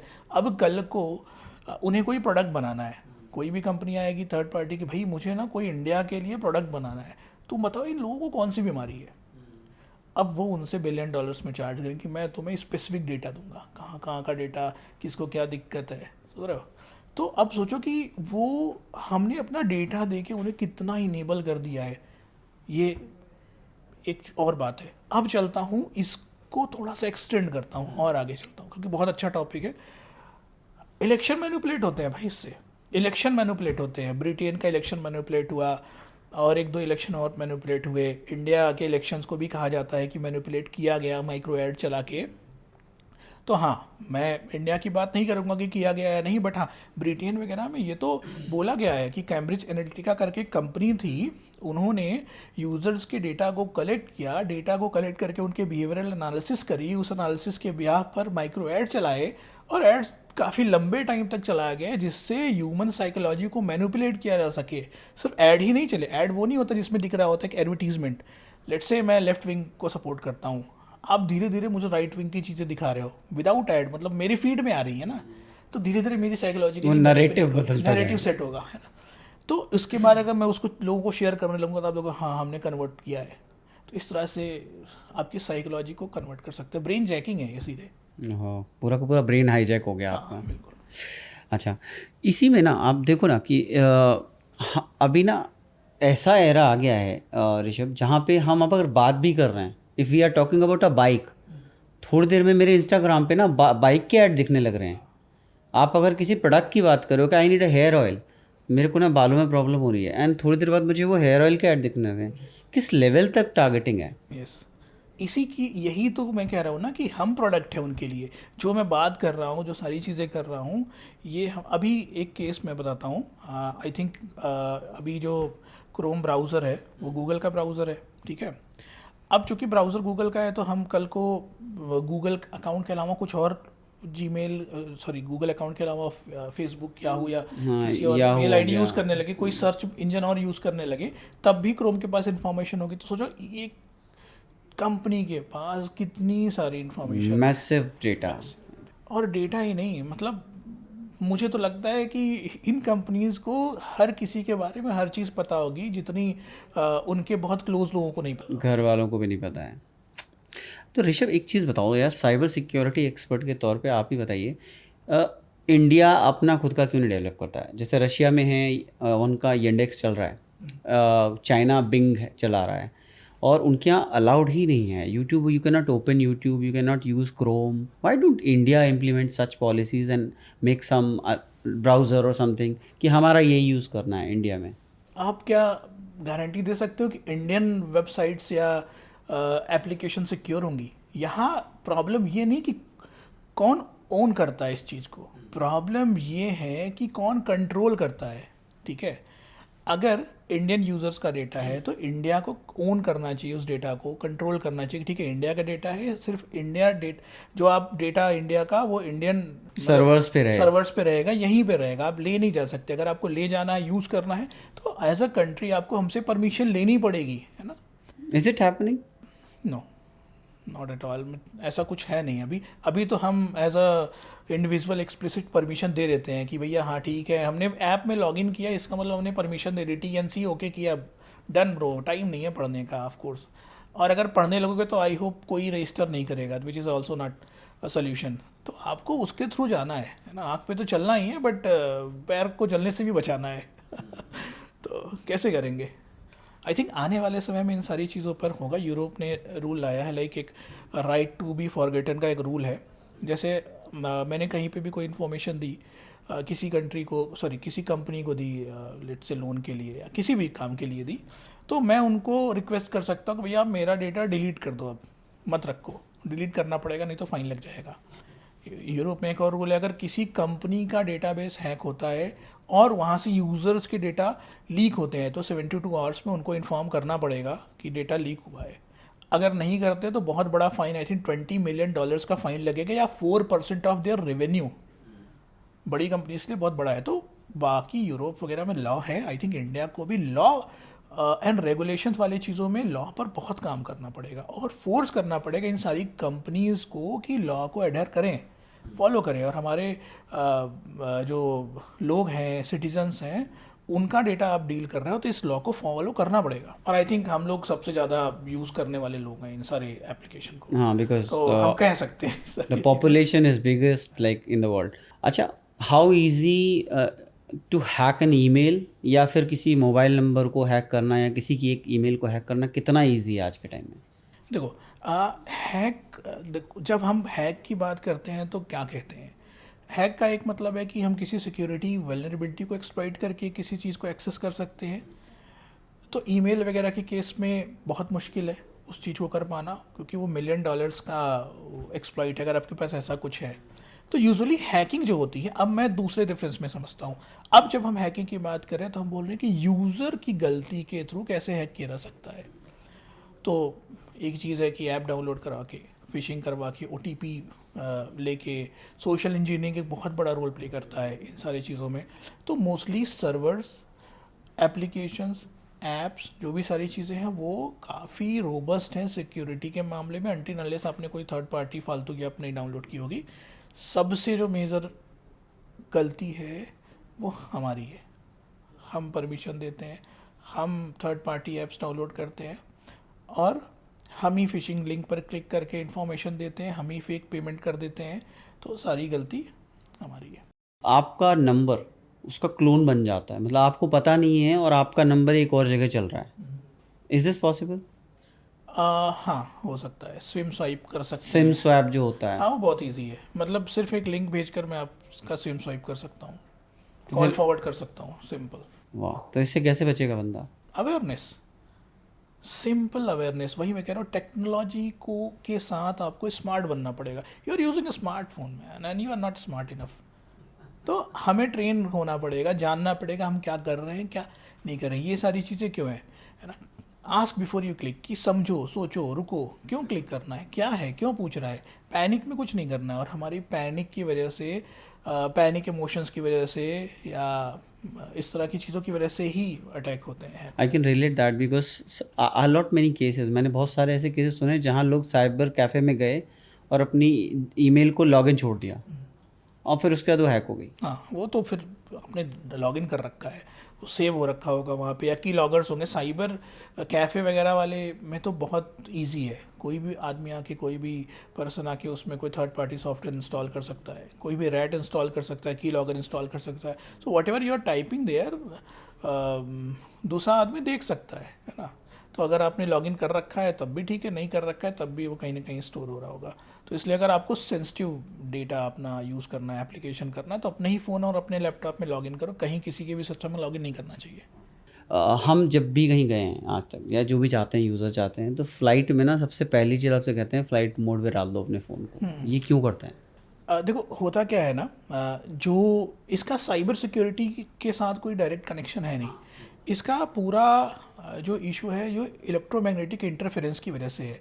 जो फ्लाइट में सिस्टम होते हैं, लेट से को पायलट का सिस्टम है, यूनिट है, ये सारा सबसे पहले 1960, अब थोड़ा हिस्ट्री में चलता हूँ। 1960 में क्या हुआ, रेडियोज़ आए।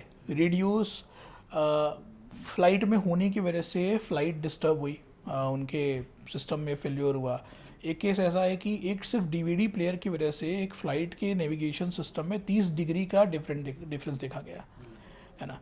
इसके तो 1960 या 61 या से प्लेन्स में रेडियोज़ को कम्प्लीटली बैन कर दिया गया। फिर 66 से पोर्टेबल डिवाइसेस, इवन कैलकुलेटर्स तक को बैन कर दिया गया कि अब आप कैलकुलेटर भी नहीं ले जा सकते। उसके बाद धीरे धीरे जब मॉडर्न एरोप्लेन्स आए अभी, तो थोड़ा सा डिजिटली सील्डेड थे और एयर गैप्ड थे। तो आजकल के केस में ना इतना रिस्क नहीं है, बट फिर भी क्रिटिकल इवेंट्स के टाइम, लेट से जब आप टेक ऑफ कर रहे हो, लैंड कर रहे हो, उस टाइम कोई भी इंटरफेरेंस ना हो, लेट से को पायलट के हेडफोन्स में कुछ डिफरेंट इंटरफेरेंस ना हो, उसकी कॉकपिट में कोई इशू ना हो, तो इस चीज़ के लिए security as a security measure बोला जाता है कि बंद कर दो। ऋषभ, रिसेंटली ना कुछ समय पहले आधार कार्ड का ना एक मैसिव डेटा लीक हुआ था, न्यूज़ में आया, काफ़ी चला ये चीज़ कि एक बहुत बड़ा डेटाबेस लीक हुआ है। क्या था वो टाइम, क्या स्कैम था? देखो, आधार कार्ड के साथ स्कैम तो एक 2018 में हो चुका है। 2018 में क्या हुआ था कि एक मीडिया चैनल ने इसको रिपोर्ट किया था। उन्होंने क्या देखा कि कुछ ऐसे ग्रुप्स बने हुए हैं जहां पर आप किसी का आधार कार्ड नंबर देके सारी इन्फॉर्मेशन निकलवा सकते हो। तो आई थिंक गवर्नमेंट ने कुछ उस समय आधार का रजिस्ट्रेशन वगैरह चल रहा था, तो कुछ एंटिटीज़ अपॉइंट की थी रजिस्ट्रेशन वगैरह के लिए। तो वहाँ पर लोग पैसे लेकर इस तरह की चीज़ें करते थे। बट 2000 आई थिंक 21-22 के आसपास क्या हुआ कि आई थिंक हम सब कोविड तो याद ही होगा, उस समय वैक्सीन का एक टाइम था, वैक्सीन लेने जाते थे, तो वैक्सीन लेने का जो रिकॉर्ड होता था आधार कार्ड के अक्रॉस स्टोर होता था। तो उसके लिए हमारा आधार कार्ड ICMR की वेबसाइट पे स्टोर होता था। तो ऑलमोस्ट हम सब ने वैक्सीन ली ही है ना। और उस वैक्सीन ली है को वैलिडेट करने के लिए आधार कार्ड के थ्रू उन्होंने कोई सिस्टम बनाया था। तो उस टाइम आई थिंक ICMR की वेबसाइट को हैक करके या किसी API को कॉम्प्रोमाइज़ करके डेटा लीक किया गया। और ये लगभग 80 और 83 करोड़ पीपल का डेटा था, जो कि डार्क वेब पे अवेलेबल था, अभी हट गया है। उस टाइम आई थिंक 66 लाख का दे वर सेलिंग। तो I think it is now not in the dark web any more. I mean I am not sure. उस टाइम इसमें आपका भी हो सकता है, मेरा भी हाँ, हो सकता है, किसी का भी हो सकता है। तो मैंने एक्चुअली सर्च किया था, जो भी सैम्पल डेटा था, जो कि पूरा डेटाबेस मेरे पास नहीं था, तो कुछ सैम्पल डेटा हमने डाउनलोड किया था वहाँ से। तो ये पाया कि हाँ, ये लेजिट इन्फॉर्मेशन है और ये सच में आधार कार्ड का डेटा है। गवर्नमेंट इसको डिनाई करती है। अब चूँकि वो अब पब्लिक डोमेन पे वो इन्फॉर्मेशन नहीं है, तो इस पर बहुत बात नहीं कर सकते। बट उस टाइम हाँ, डेटा लीक हुआ था। इवन हम लोगों ने वेरीफाई भी किया था डार्क वेब पर विजिट करके। प्राइवेट ऑर्गेनाइजेशन भी करती हैं और गवर्नमेंट की ऑर्गेनाइजेशंस भी करती हैं। हैकर्स को जो जॉब देते हैं, तो दोनों लोग देते हैं, किस टाइप के हैकर्स को देते हैं, एथिकल अनएथिकल? देखो, होता क्या है ना, सबसे पहले जॉब सिर्फ एथिकल हैकर को मिलती है क्योंकि आपके पास मॉरल है, राइट। तो आप अगर आप अनएथिकल हैकर को, ब्लैक हैट को हायर करोगे, तो ऑफकोर्स वो कंपनी में आने के बाद भी उस तरह की चीज़ें करेगा। तो कंपनीज उस तरह के माइंडसेट को देख लेती है कि ठीक है, आप एथिकली हैक कर रहे हो कि नहीं। अगर आपका पास्ट रिकॉर्ड ऐसा होगा या कि आपने कोई इस तरह का हैकिंग के थ्रू क्राइम किया होगा, तो ऑफकोर्स आपको हैक नहीं करेगा। तो प्राइवेट कंपनीज भी हायर करती हैं just to secure their assets. Like asset में क्या, उनका डेटा, उनका नेटवर्क, उनका इकोसिस्टम। और गवर्नमेंट भी हायर करती है दो चीज़ों के लिए। पहला तो प्रिवेंटिव मेजर्स, ऑफ कोर्स अपने सिस्टम को हैक होने से बचाने के लिए, टेस्टिंग के लिए। दूसरा होता है डिफेंसिव मेजर, जहाँ पर हम अटैक करने के लिए प्रिपेयर रहते हैं कि साइबर अटैक हम कर सकें, या फिर किस कंट्री में किस तरह की चीज़ें चल रही हैं, किसी तरह से उनको एक्सेस कर सके। इस पर बहुत ज़्यादा बात नहीं करेंगे। तो आपको कभी आए गवर्नमेंट ऑफर्स? हाँ, मेरे पास 1-2 बार मेरी बात हुई। अच्छा। बट चूँकि more comfortable in the corporate, so मैंने नहीं ज्वाइन किया, but I went through I the feel process. Rishabh को रॉ का ऑफर आया होगा कि हाँ ज्वाइन कर लो हाँ, मना नहीं किया जा सकता, बात कुछ हद तक सही है, बट ठीक है. I think I was very comfortable in corporates. Rishabh, कई बार ना हम लोगों ने देखा है जब भी हम किसी वेबसाइट को विजिट करते हैं तो आजकल ना गूगल ने कैप्चा सिस्टम लगा दिया है या आई am not a robot system लगा दिया है, या कुछ तो इमेजेस आती हैं सीधी करो सब करो. हाउ सिक्योर आर दे, और ये क्या सिस्टम है? इसका अभी ना इन सारी चीज़ों से हमसे कोई डायरेक्ट कनेक्शन नहीं है. ये क्या होता है कि एक तरह का अटैक होता है एप्लीकेशन में, जहाँ पे भी फॉर्म्स होते हैं वहाँ पे क्या होता है, डिक्शनरी अटैक्स हो सकते हैं या फिर ब्रूट फोर्स अटैक हो सकते हैं. ब्रूट फोर्स या डिक्शनरी अटैक में क्या होता है कि आप का पासवर्ड, यूज़र नेम सेम रहेगा, पासवर्ड बहुत सारे ट्राई कर सकता है सिस्टम या कोई बॉट या कोई सॉफ्टवेयर. तो इससे प्रिवेंट करने के लिए कि जो एप्लीकेशन या जो फॉर्म फिल हो रहा है which is filled by human itself, कोई बॉट या कोई सॉफ्टवेयर फिल नहीं कर रहा है, इस चीज़ से प्रिवेंट करने के लिए. तो अगर कोई सॉफ्टवेयर या कोई एप्लीकेशन उस फॉर्म को फिल करेगा, बेसिकली बॉट अटैक को प्रिवेंट, बॉट अटैक से प्रिवेंट करने के लिए होता है. एक बहुत बड़ा स्कैम ऋषभ चलता है, सिम कार्ड का स्कैम. यहाँ के SIM card across the border चले जाते हैं एक्टिवेट होने के बाद, और वो वहाँ से हमें कॉल कर रहे हैं इंडिया नंबर से, हम सोच रहे हैं यहाँ का कॉल है. इसके बारे में बताओ आप. बहुत कॉमन है. देखो, एक तो ये ना बहुत ज़्यादा आजकल स्कैम फैले हुए हैं. तो स्कैम के लिए ना मेन फ्यूल क्या है, एक फ़ोन नंबर होना चाहिए, एक बैंक अकाउंट होना चाहिए, है ना. फ़ोन नंबर जिसके थ्रू आप कॉल कर सको, बैंक अकाउंट जिस पे आप पैसे ले सको. ये दोनों चीज़ें आजकल मिल जाती है बड़ी आसानी से. गांव वगैरह में डॉक्यूमेंटेड केवाईसी होती है, वहाँ से ये एक नेक्सस है जहाँ से वो डॉक्यूमेंटेड केवाईसी के थ्रू या गांव में जाके लोगों को विजिट करते हैं कि ठीक है आपका ना एक प्रधानमंत्री योजना से एक बल्ब आया है, ये बल्ब लेना है आपको, तो ये ना यहाँ अंगूठा लगा दो, आधार कार्ड नंबर दे दो, दे देते हैं लोग. गांव के लोग, कई सारे मजदूर आते हैं कहीं शहर में काम करने, उनका सुपरवाइज़र उनको बोलता है ठीक है आप अपना बैंक अकाउंट खुलवा के मुझे अपना वो कार्ड नंबर वगैरह सारी चीज़ें दे दो और मैं आपको हर महीने 2-3 हज़ार रुपये एक्स्ट्रा दूंगा. अब वो क्या करता है, वो सारी चीज़ें इकट्ठा होके भेजी जाती हैं फ्रॉड्स के लिए. अब हम जब यहाँ साइबर टेररिज्म की बात कर रहे हैं तो यहाँ पे ये सारे सिम कार्ड अक्रॉस बॉर्डर भी सप्लाई होते हैं. उन सिम कार्ड का यूज़ करके वो व्हाट्सअप, चूँकि वहाँ पे मोबाइल टावर का नेटवर्क मिलेगा नहीं, तो हमारे कार्ड्स का यूज़ करके व्हाट्सअप एक्टिवेट करते हैं और वो कॉल करते हैं. और इन सारी चीज़ों में भी ये जो लोग पकड़े गए हैं ये भी काफ़ी हेल्प करते हैं इनकी. ये सप्लाई करते हैं, यहाँ से कलेक्ट करते हैं इन नेक्सस के थ्रू और उसके बाद OTP जनरेट करके उनको OTP शेयर करते हैं. तो अभी खंगाला जा रहा है उनके व्हाट्सअप वगैरह. मैं आज सुबह का आपको एक किस्सा बताता हूँ Rishabh. My team like 10 to 20 of them, उनके पास एक ईमेल आता है रैंडम, वो मेरे नाम से आता है कि hi if you are there just response me quickly. और ये बहुत ज़्यादा फ्रीक्वेंट है. मतलब मेरे ख्याल से हर महीने में 3 से 4 बार मेरी पूरी टीम को ईमेल आता है, मेरे नाम से ईमेल आता है, रैंडम आईडी है बट नाम मेरा है. तो ये इस तरह की फिशिंग जो, और इसमें लोग फंसते भी हैं क्योंकि एम्प्लॉय है आपका, वो डरा हुआ है, वो कहता बॉस का ईमेल आया है तो तुरंत रिप्लाई कर देता है उस चीज़ को. तो ये कैसे रोकेंगे? एक CEO स्कैम बोला जाता है. एक तो 2 तरीके के स्कैम, और उनको ये डेटा मिलता कैसे, ये क्वेश्चन भी रहेगा मेरा. ठीक है. अच्छा, डेटा तो पब्लिकली अवेलेबल है. देखो, आपका डेटा, आपकी कंपनी का इंफॉर्मेशन लिंक्डइन पे है. लिंक्डइन से मैं निकाल सकता हूँ कौन कौन सी एम्प्लॉई हैं, निकाल सकता हूँ ऑफकोर्स. कंपनी का CEO कौन है, या फिर कंपनी की वेबसाइट्स के थ्रू निकाल सकता हूँ, या कंपनी के इंटरनल एम्प्लॉय के थ्रू ले सकता हूँ कि भैया कौन कौन सारे लोग हैं, वहाँ से मैं इंफॉर्मेशन कलेक्ट कर सकता हूँ. उसके बाद एक होता है स्पूफिंग, आपका नाम यूज़ करके कई बार सेम ईमेल आईडी से कंपनी की मेल से भी मेल आएगा कि I am your CEO and I need this money, I mean Hari.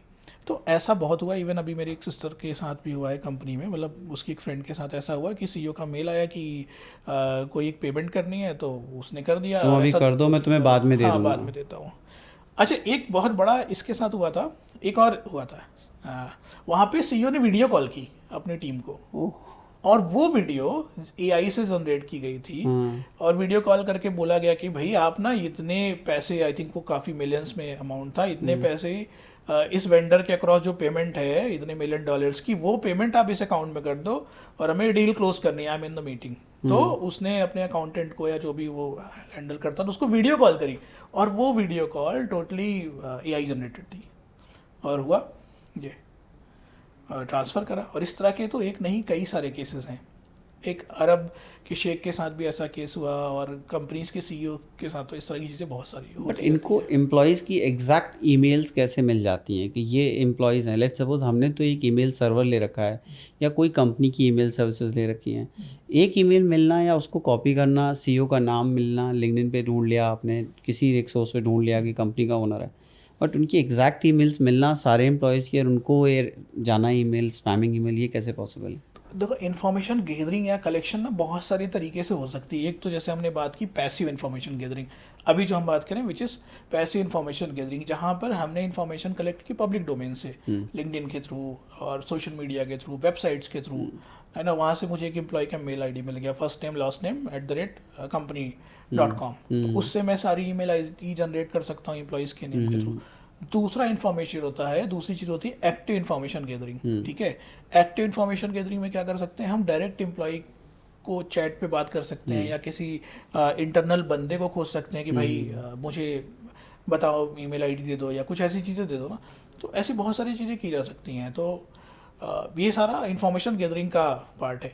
Okay. एक अभी रिसेंटली गवर्नमेंट ना इस पे बड़ी एक्टिव हुई है, एक केस चला है डिजिटल अरेस्ट वाला। भर भर के पैसा खर्च कर रही है government just to educate people that ऐसी कोई चीज़ नहीं होती है।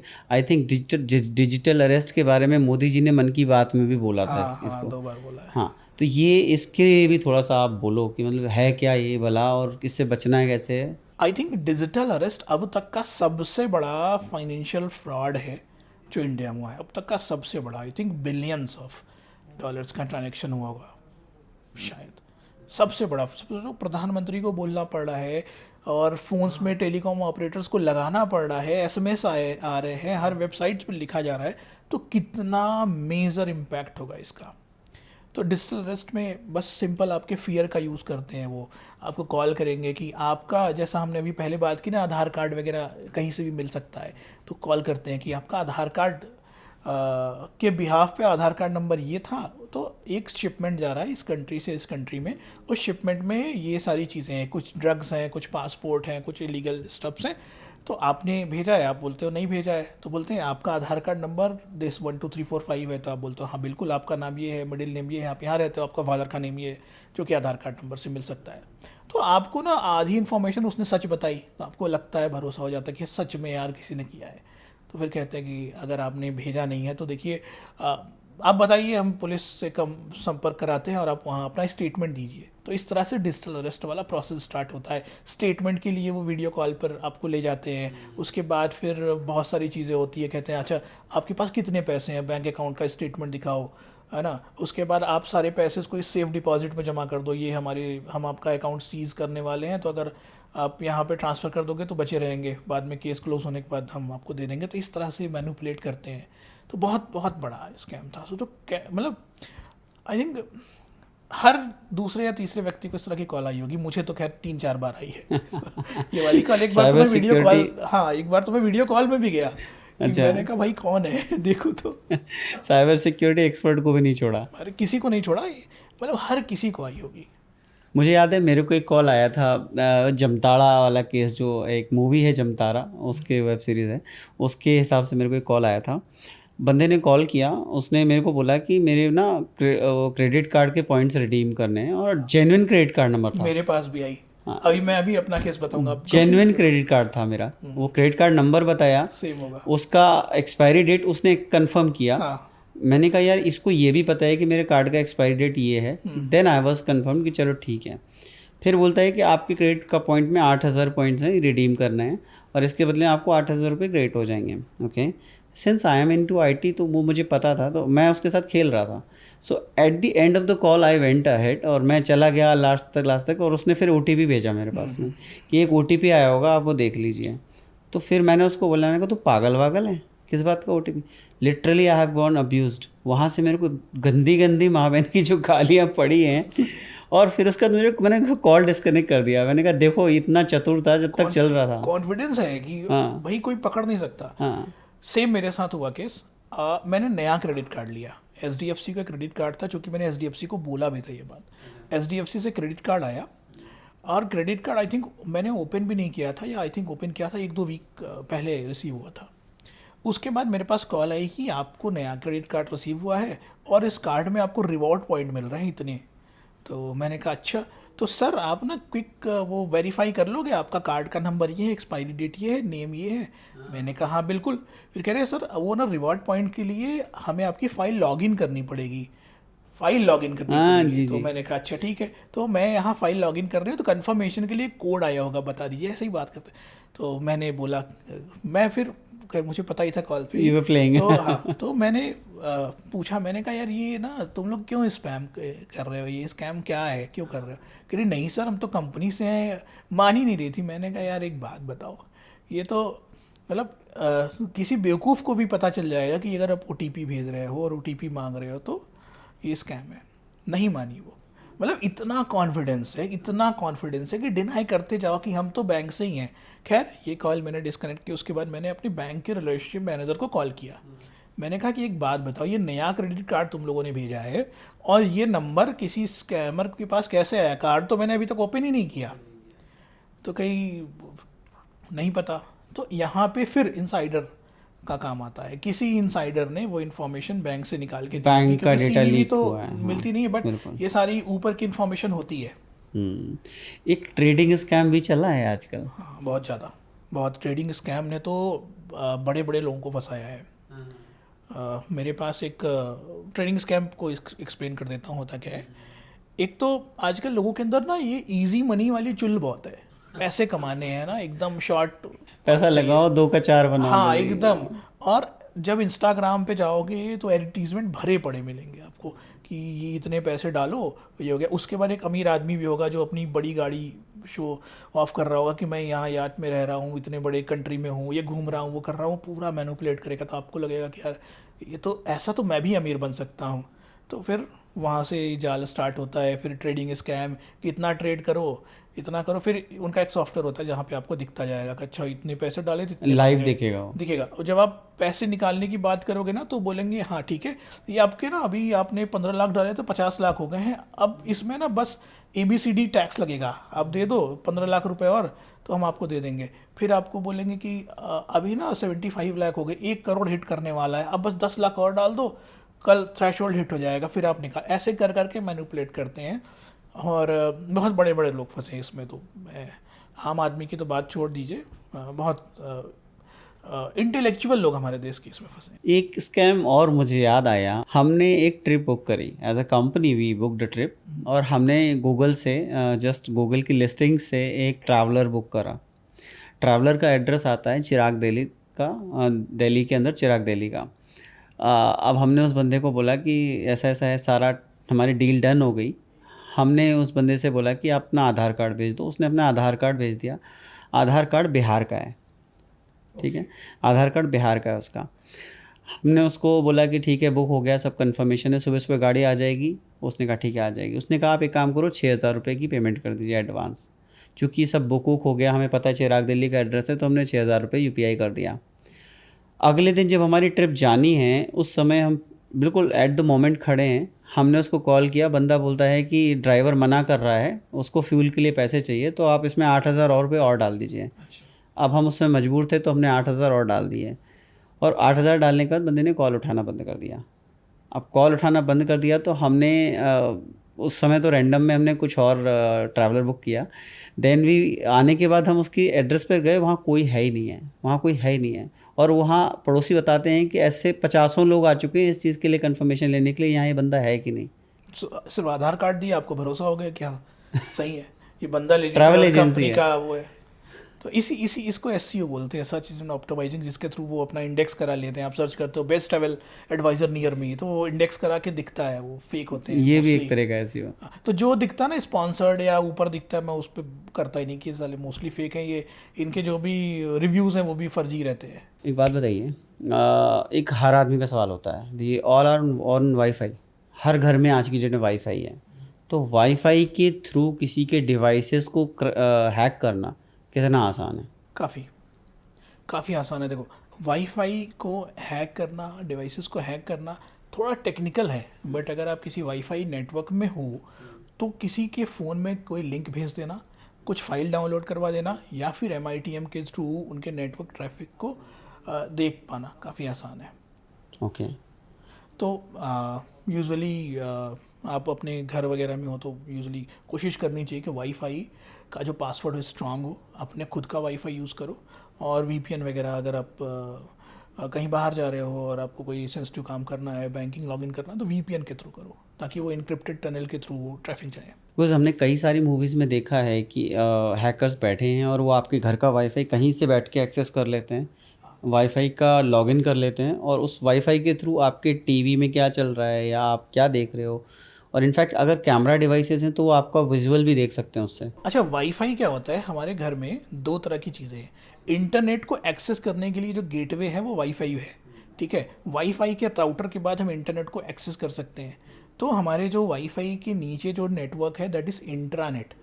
अब इंट्रानेट में हमारा फ़ोन कनेक्टेड है, टीवी अगर वाईफाई इनेबल्ड तो कनेक्टेड है। आजकल आईओटी डिवाइसेस है तो फ्रिज भी वाईफाई इनेबल्ड होगा।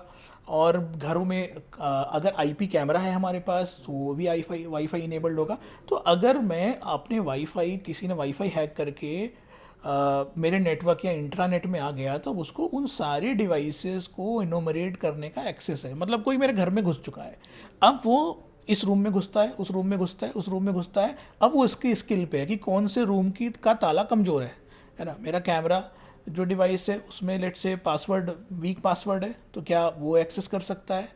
या मेरा फ्रिज है उसमें डिफ़ॉल्ट क्रेडेंशियल है, वो एक्सेस कर सकता है? या मेरा टीवी में कोई वल्नरेबिलिटी है, वो एक्सेस कर सकता है?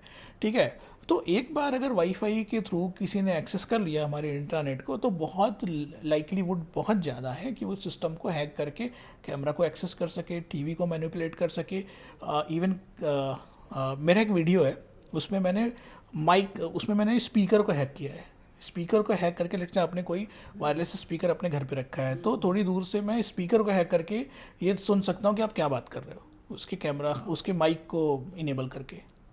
तो सोचो ये सारी चीज़ें, जो कि वो वाईफाई इनेबल्ड डिवाइस नहीं है, नॉर्मल स्पीकर है, ब्लूटूथ पे चलता है, आपके पास रखा हुआ है। आप यूजुअली अलेक्सा वगैरह यूज़ करते हो या कोई भी स्पीकर यूज़ करते हो, घर के पास में रखते हो, और हैकर आपके ब्लूटूथ रेंज में होना चाहिए, लेट से 70-80 मीटर के दूर पे, और वो आपके कमरे में क्या बातें हो रही है सुन रहा है, सिर्फ एक ब्लूटूथ स्पीकर से। कोई स्पाई डिवाइस नहीं है, सिर्फ एक स्पीकर है। ठीक है, तो अभी ऑडियंस को ये बताओ आप कि इसको बचना कैसे? वाईफाई की प्रॉब्लम तो कॉमन प्रॉब्लम हो गई, फिर तो इसके लिए बचना कैसे? देखो, वाईफाई का तो सबसे पहला है कि बेस्ट सिक्योरिटी मेजर है कि वाईफाई के पासवर्ड को स्ट्रॉन्ग कर लो। उसके बाद WPA3 यूज़ करो आप, और WPS को डिसेबल कर दो। एक पिन के थ्रू भी लॉगिन कर सकते हैं, उसको आप डिसेबल कर दो। उसके अलावा अगर आप IoT डिवाइसेस यूज़ कर रहे हो तो डिफ़ॉल्ट पासवर्ड को चेंज करिए। जैसे आप कैमरा यूज़ करते हैं घर के अंदर, IP कैमरा है तो उसमें डिफ़ॉल्ट पासवर्ड होगा, वो चेंज करिए। उसके अलावा अपने घरों में जो भी होम अप्लायंस है उसको फर्मवेयर अपडेट्स अगर आते हैं तो उनको अपडेट्स करके रखिए। तो ये प्रिवेंटिव मेजरमेंट। Very nice. अभी ना एक रीसेंट केस आया था जहाँ पे ना, मैं नाम नहीं लूँगा ऐप का, ये तो सभी में हो रहा है खैर, कि डिवाइस बेस पर प्राइसिंग फ्लक्चुएशन हो रहे हैं। आप सेम शॉपिंग ऐप पर जा रहे हो, अगर आप एंड्रॉयड यूज़ कर रहे हो तो अलग प्राइसिंग है, सेम टाइम पर, सेम आवर पर, सेम वेदर, सब कुछ सेम है। और वही अगर आईफोन है तो अलग प्राइसिंग है। सेम ट्रैवल ऐप पर देखा एक केस आया जहाँ पे ट्रैवल ऐप पे आप कैब बुक कर रहे हो सेम प्लेस की, सेम टाइम पर, सेम वेदर इन्फॉर्म, सब पे prices are way different. Like 1.5x इसमें आ रहा है आईफोन में और उसमें आ रहा है, ये ऐसा क्यों करते हैं ये? देखो, मेन चीज़, लोगों को ये लगता है आईफोन वाले थोड़े अमीर हैं तो ये थोड़ा ज़्यादा पैसा दे सकते हैं।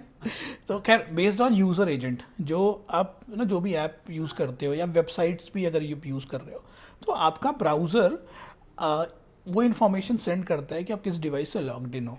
तो ये सारी जो ऐप्स हैं, ये उस इन्फॉर्मेशन का मिसयूज़ करते हैं प्राइस को मैनिपुलेट करने के लिए, कि अच्छा यार कोई आईफोन से आ रहा है तो इसको रेट अच्छा दिलाओ, मतलब ज़्यादा बढ़ा के दो। एक और केस है, थोड़ा और पीछे चलते हैं। एक ऐप का केस था, ऊबर या ओला का आई थिंक केस था। उन्होंने क्या किया कि अगर आपकी बैटरी परसेंटेज लो है हाँ जी, बिल्कुल तो बिल्कुल। आपको फेयर ज़्यादा दिखेगा। जी। उस टाइम क्या करेंगे कि आपको अभी ना कैब बुक करना ही पड़ेगा जो दिख रही है, क्योंकि आपकी बैटरी लो है तो आपको वही कैब लेनी पड़ेगी। आपके पास don't have time to book another cab, right? तो वो आपको इन्फ्लेटेड वो प्राइस दिखाते हैं। तो ये तो बहुत पुरानी आई सॉ tactics है। Someone posted this on LinkedIn also, हाँ लो बैटरी वाला ये। हाँ हाँ, ये तो काफ़ी काफ़ी पॉपुलर केस था आई थिंक कुछ साल पहले। अभी भी होगा, आई एम नॉट श्योर, बट हाँ इस तरह की चीज़ें हैं। अच्छा, एक बहुत कॉमन चीज़ है जो हमने मूवीज़ में देखी है, क्योंकि रेफरेंस वहीं से आते हैं ज़्यादातर रेफरेंसेस, तो सैटेलाइट टेलीफोनी यूज़ करते हैं। एक तो क्यों यूज़ करते हैं और ये काम कैसे करती है? क्योंकि सैटेलाइट के थ्रू आप कॉल कर रहे हो तो ट्रैक नहीं होगा। देखो, नॉर्मल जब हम फ़ोन करते हैं या व्हाट्सअप कॉल करेंगे या फिर कॉल करेंगे हम अपने सिम के थ्रू, तो दोनों केसेस में हमने अगर इंटरनेट के थ्रू कॉल करी है तो डेटा इंटरनेट सर्विस प्रोवाइडर के पास जाएगा, और नॉर्मल कॉल करिए तब भी आईएसपी के पास डेटा जाएगा। तो उन कॉल्स को कंट्रोल करना और कॉल्स को देखना कि कॉल्स कहाँ पे जा रही हैं, वो सारा आईएसपी कर सकता है। यहीं पे अपना सैटेलाइट कॉलिंग काम आती है। डायरेक्ट अपलिंक, आप सैटेलाइट से कनेक्ट करते हो, डाउनलिंक के थ्रू आप डेटा को रिसीव करते हो। उसमें कहीं पर भी कोई आईएसपी नहीं आता है, किसी तरह का कोई रिस्ट्रिक्शन कंट्री वाइज नहीं होता है।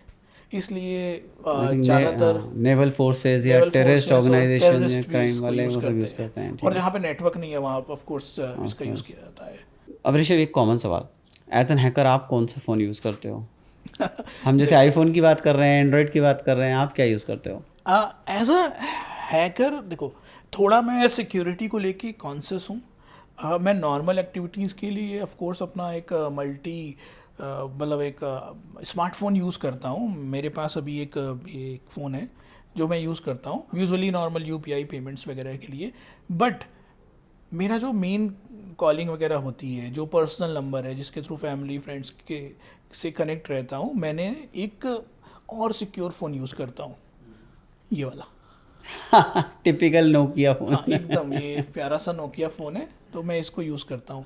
तो इसमें बहुत सारी चीज़ें हैं, मैं कोई ऐप गलती से इंस्टॉल नहीं कर सकता, और मुझे बात करनी है इसके थ्रू, कोई मुझे एसएमएस और कोई किसी तरह की लिंक भेज के मैनिपुलेट नहीं कर सकता। तो I feel safe while using this phone, कि कुछ भी आ रहा है ठीक है उठा लो भाई, चलेगा। तो बैंक के लिए ये फ़ोन है। हाँ ओटीपीज़ वगैरह आती है, तो सही है इस तरह का फ़ोन। कई बार ना आपने बताया जैसे आपका गैलरी एक्सेस हो गया, आपको कॉम्प्रोमाइज़ हो गया आपका गैलरी, किसी की पर्सनल इन्फॉर्मेशन वो लीक हो गई इंटरनेट के ऊपर, क्या ऐसा कोई केस है कि जहाँ पे वो रिमूव की जा सकती है, रिवोक किया जा सकता है? बिल्कुल, देखो मेरी पर्सनल इन्फॉर्मेशन, मेरा फ़ोटो, मेरा वीडियो, जो भी है वो मेरी ऐसी इन्फॉर्मेशन है जिसको मैं क्लेम कर सकता हूँ।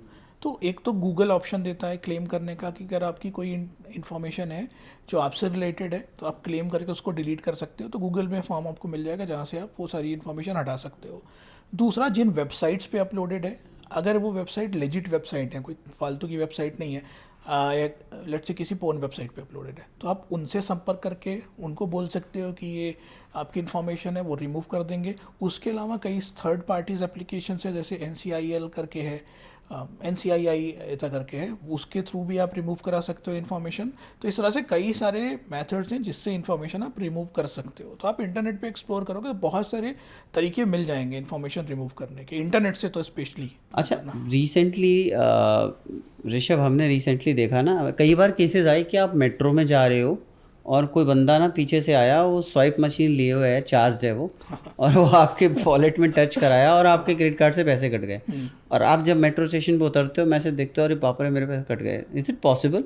हाँ यस, मैं ना आपका कार्ड क्लोन कर सकता हूँ, जस्ट मुझे टैप करना है आपके कार्ड पे। नहीं, कैसे पॉसिबल है, मतलब ये? मैं करके दिखाऊँ?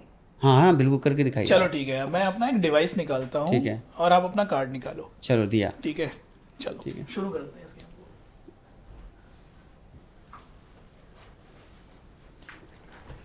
So that's one of my card. Okay, तो आई थिंक मैं पेमेंट कर लूँ कार्ड से, तो कोई इशू तो नहीं है? नहीं, just if you can do clone, just clone it. Okay. देखते हैं आप क्या कर पाते हो क्लोन में। ठीक है, तो क्या आप ऐसा करोगे, इस कार्ड को रैप कर दो कागज के अंदर, so that I don't see what ever written in. Okay, all right. थोड़ा इसको मैं इसको वॉलेट में ही रख देता हूँ. नहीं, वॉलेट थोड़ा मोटा हो जाएगा, किसी इस कागज में रैप कर दो, ऐसा नीचे वाले कागज में. Let me do that. Let me do that. ठीक है. Now it's done. It's wrapped in a paper. ठीक है. Yes. तो आई थिंक आज मैं भी एक जादू दिखाने वाला हूँ. It's wrapped in a paper. Okay, great. तो मैं देख नहीं सकता राइट इस कार्ड में क्या लिखा नहीं, है. नहीं, आई अभी कैन नहीं. Not see the credit card number और any Correct, information. correct, correct. और आपने ये कार्ड मुझे पहले कभी नहीं दिया. नहीं तो हाँ ठीक है. ठीक है. हाँ, this is तो मेरे पास ये ना एक डिवाइस है और ये आपका कार्ड है कागज वाला बैठा हुआ. तो मैं सिर्फ टैप करूंगा. I don't need your. something beep कुछ आवाज हाँ, आई. वो मैंने आपका कार्ड क्लोन कर लिया. और आप अपना कार्ड खोलोगे, मैं आपका क्रेडिट कार्ड नंबर बताता हूँ. ओके. चलो लास्ट की 4 डिजिट बताऊँ या क्या बताऊँ? नहीं ठीक है, आप पूरा बताओ. लास्ट के 4 डिजिट छोड़ दो. ओके, हाँ ठीक है. क्या आपका कार्ड नंबर 4421 से स्टार्ट होता है? जी फिर 4500, जी. फिर लास्ट में है. Fuck, how this is possible? और कार्ड की एक्सपायरी डेट है. This is beyond. This is fucking insane. Visa card है.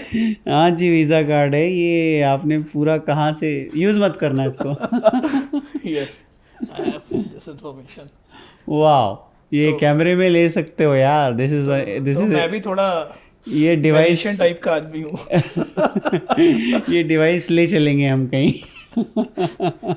तो इट्स फ्लिपर 0. तो इसमें बहुत सारी capability. Even I can hack your car. Okay. तो दूसरा आपके पास और भी चीज़ें हैं कुछ ना? हाँ, और दिखाऊं? हाँ. चलो ठीक है. इसको अब रख लो कैमरे को. ओके, मैं सारी चीज़ें नहीं निकाल रहा. कुछ जादू नहीं प्लीज, एज एन हैकर क्या क्या जादू है अगर दिखा दो. ठीक है. ये देखोगे एक बार, बताओगे क्या है? ओके. ये तो एक टाइप सी केबल है. आई थिंक चार्जिंग केबल है. This is a plain charging cable. Phone charge करना चाहोगे आप इससे? हाँ, यूज़ हो जाएगा. ये तो टाइप सी है ना, तो मेरे चार्जर भी यूज़ हो जाएगा. आप रख सकते हो. I am gifting you this. Okay. But इसमें क्या जादू है? तो टाइप सी केबल हो गया ना मेरा phone charging. Let me tell you. Okay. So ये ना सिंपल सी केबल नहीं है. इसके अंदर एक हार्डवेयर इम्प्लांट है. यहाँ पे एक चिप लगी हुई है. तो अगर आप इस डिवाइस के थ्रू अपना फ़ोन चार्ज करते हो तो मैं आपका फ़ोन रिमोटली कंट्रोल कर सकता हूँ. इसमें एक हार्डवेयर है जिसके अंदर फर्मवेयर है. इवन एक वाईफाई भी इनेबल्ड है. तो जब भी आप फ़ोन को इससे चार्ज करोगे, I can control this device and I can control your phone. तो ये आपके फ़ोन में कनेक्ट हो जाएगा. I can hack your phone directly without having your phone physically. तो सही है. ऐसी आप केबल लेना चाहोगे इसको? नहीं आप रखो इसको अपने पास में. So I am taking it back. Is there anything else? ऐसा कुछ और बताया था. This is actually OMG cable. अच्छा. और काफ़ी पहले क्या होता था, US और कई सारी कंट्रीज़ जब स्पाई करती थी तो वो ना ऐसे हार्डवेयर इम्प्लांट्स बनाती थी और कंपनीज के अंदर फेंक देती थी या भेज देती थी किसी एम्प्लॉय के थ्रू, और वो प्लग करते थे और वो पड़ी हुई मिल गई तो आप यूज़ कर लो. Usually CD DVDs pen drives वगैरह मिलती थी, आप प्लग करते थे ना और हैक हो जाते थे. तो इस तरह की चीज़ें हैं. तो वो तो समझ में आती है, बट इसको कोई समझ नहीं सकता कि क्या ये हाँ, भी कोई because hacking this device is हो सकती प्लेन है. USB cable. कोई भी यूज़ करेगा. टाइप सी केबल ही चल रही है अभी ट्रेंड में. तो इसलिए यहाँ पे ना एक ऑरेंज कलर का ये लगा हुआ है. तो अगर ये मिल जाएगी डिफरेंट केबल्स के साथ तो मुझे पता नहीं चल पाएगा कि ये रियल केबल है या वो आपने लगा रखा है. इम्प्लांट केबल है. हाँ, ये एक्चुअली इसी के साथ लगा हुआ आता है. ओके. तो ये इसलिए है कि यू कैन आइडेंटिफाई कि it is the hardware implant cable. Nice. दोस्तों, अगर आपको कोई ऐसी केबल मिलती है तो प्लीज़ ऐसी केबल से अपना फ़ोन चार्ज मत करो जब तक कि आपकी खुद की ऑथराइज फ़ोन के साथ जो केबल नहीं आई है. अच्छा चलो, अब फ्लिपर 0 मुझे पास करोगे क्या? मैं एक दो चीज़ें और दिखाता हूँ आपको. हाँ, बिल्कुल, इसकी बिल्कुल. कैपेबिलिटीज़. अभी हमने एक कैपेबिलिटी देखी, डोर लॉक करने वाला हमने देखा. हाँ उसके जी. बाद हमने क्रेडिट कार्ड क्लोन करने वाला देखा है ना. इसके थ्रू वाईफाई भी हैक कर सकते हैं. अच्छा, यहाँ का वाईफाई आप हैक कर हाँ, लोगे. हैक करेंगे. इस डिवाइस को हम थोड़ा सा कस्टमाइज कर सकते हैं. तो ये जो चिप है इस डिवाइस पर कनेक्ट करने के बाद now this is enabled for wifi hacking. Okay. ठीक है. कोई एंटीना पास करोगे? अब मुझे अगर शॉर्ट रेंज के वाईफाई को हैक करना है तो I can connect this antenna here. Now I can hack the short range wifi. अब मुझे थोड़ा सा इसको इस पूरे ऑफिस के वाईफाई को हैक करना है ना. तो I can add this extended Wi-Fi like this. Now I can hack. तो ये बहुत सारी चीज़ें कर सकता है. वाईफाई हैकिंग सिर्फ एक चीज़ है. अच्छा, मुझे तो ये डिवाइस बेसिकली 2 गीगाहर्ट्ज़ के वाईफाई पर काम करती है. मेरे पास एक और है. With this I can hack 5 gigahertz Wi-Fi as well. तो इसको I can connect in my system and I can hack into Wi-Fi. अच्छा, 5G का भी आप हैक कर हाँ, लोगे? 5G का भी है, 2G का भी ये है. This is easily available in India और व्हाट, कैसे? नहीं, इंडिया में तो आई थिंक डिलीवरी नहीं हो रही है. मैं यूएस से लेके आया था इसको. Let's not tell the I sources. Think Europe से. Let's not tell the sources to the audience then. This is dangerous. मैं रख लूँ? हाँ जी, बिल्कुल बिल्कुल, ये डेंजरस चीज़ आप ही रखो. ठीक है. इसके अलावा एक और डिवाइस में दिखाता हूँ. चलो. ओके. बट ऋषभ, ये सब अलाउड है? आप फ्लाइट में लाए कैसे? बड़ी मुश्किल से. फ्लाइट में लाते टाइम ना वो चेक किया उन्होंने, फिर पूछा कि ये सब कहाँ ले जा रहे हो, क्यों ले जा रहे हो, जी, करते जी, क्या हो. तो जी. मुझे एक्सप्लेन करना पड़ा. फिर उसके बाद भी उन्होंने चेक करा. आई थिंक एक्सप्लोसिव का चेक करा कि एक्सप्लोजन तो नहीं ले जा रहा हूँ, एक्सप्लोसिव तो नहीं ले जा रहा. तो उन्होंने कुछ चेक करा. अच्छा, ये डिवाइस देखो ना. What is that? This is hack RF1. तो आपके पास कार है? जी बिल्कुल है. कार की है अभी? I think it's must be there. तो करते हैं, दिखाते हैं. तो बेसिकली जो भी रेडियो आपकी कार की रेडियो, जब भी आप कार लॉक या अनलॉक करते हो तो एक रेडियो वेव जाती है. तो उस वेव को मैं इस डिवाइस के थ्रू कैप्चर कर सकता हूँ और आपकी कार को अनलॉक या लॉक कर सकता हूँ. अच्छा, और फिर ये डिवाइस रख के स्टार्ट भी हो जाएगी कार? स्टार्ट करने का डिफरेंट मैकेनिज्म है, बट हाँ, डोर को खोल सकते हैं हम, बंद कर सकते हैं. और स्टार्ट करने के लिए कुछ सॉफ्टवेयर्स हैं, टूल्स हैं, जिसके थ्रू हम कार को स्टार्ट कर सकते हैं इमोबिलाइजर को डिसेबल करके. I hope these things are not easily available. मिल जाएगी थोड़ा खोजने पर. बट ये सारी चीज़ें आप एज ए एक्सपर्ट, हम सिर्फ टेक्निकल डेमोन्स्ट्रेशन के लिए, सिक्योरिटी डेमोन्स्ट्रेशन के लिए और एथिकल पर्पस के लिए यूज़ करते हैं कि किया जा सकता है. I am not recommending anyone to have this devices and hack people. दोस्तों please underline this, do not use at हाँ, ये योर लिख देना कन्वीनियंस. कि कोई recommend, we are not recommending the and not promoting anything. या Rishabh is an ethical hacker, so he is saying do not use it. Rishabh, आपने इतने सारे जादू टोने बताए यार. एक बात और बताओ, क्या मेरा फेस, अगर मेरा फेस एक आप फोटो है आपके पास में, उस फोटो से आप मुझे इंटरनेट पे खोज सकते हो? देखो, ये टैक्टिक्स हम यूज़ करते हैं स्कैमर को पकड़ने के लिए. जैसे यूजुअली स्कैमर से बात हो रही है, मैंने कोई लिंक भेजा, स्कैमर ने क्लिक किया, फ़ोटोज़ क्लिक हो गई. या फिर इंटेलिजेंस एजेंसीज़ भी इन ऐप्स का तो नहीं, इस टेक्निक का यूज़ करते हैं. उनके पास डिफरेंट सॉफ्टवेयर्स हैं, चीज़ें हैं, जिसके थ्रू वो रिवर्स सर्च कर सकती हैं कि फ़ोटोज़ से कि भैया क्या हमारे डेटाबेस में ऐसा कोई नोन है या कौन है. तो आपके साथ भी हम लोग कर सकते हैं. बट चलो एक मज़ा डेमो तो तब है हाँ, जब साइबर सिक्योरिटी एक्सपर्ट करके दिखाए वो चीज़. करते हैं. हाँ डेमो रहने वाला है. फिर एक और एक फ़ोटो ले लूँ मैं आपकी? हाँ लीजिए बिल्कुल. अब चश्मा निकाल लोगे तो ज़्यादा अच्छी लगोगे. लीजिए. आई am just taking one photo and I think this photo is not available on internet, है ना? हाँ, ये इंटरनेट पे अवेलेबल, राइट? अभी लिए. हाँ, ये नहीं है. ठीक है. Okay, let me do something.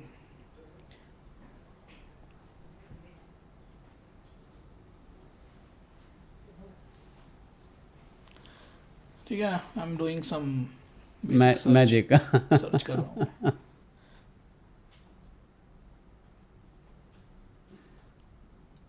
कुछ आपत्तिजनक मत निकाल लेना. आपत्तिजनक. ये आप ही हो क्या? Not sure. Start you. हाँ जी, ये मैं ही हूँ. कितने पहले, मैं नहीं पहचान पा रहा हूँ. ये मेरी बहुत पुरानी फोटो है, समवेयर अराउंड 2009-10. तो इस वैसे ये मैंने अभी बहुत बेसिक सर्च किया है. मैं बहुत डीप सर्च करके भी इंटरनेट पे जहाँ भी फ़ोटोज़ हैं, even dark web, deep web, कहीं पर भी उसको हम खोज सकते हैं. कुछ और मेरी अभी की फोटो से आपने इतना पुराना फोटो निकाल लिया. आपके बचपन की फ़ोटोज़ से मैं अभी पहचान जाऊँगा कि आप कौन हो. अमेजिंग. अगर मेरे पास आपकी बचपन की फ़ोटोज़ है, मतलब आई थिंक 18-20 साल वाली, तो I can still find you कि अब आप कैसे लगते होगे.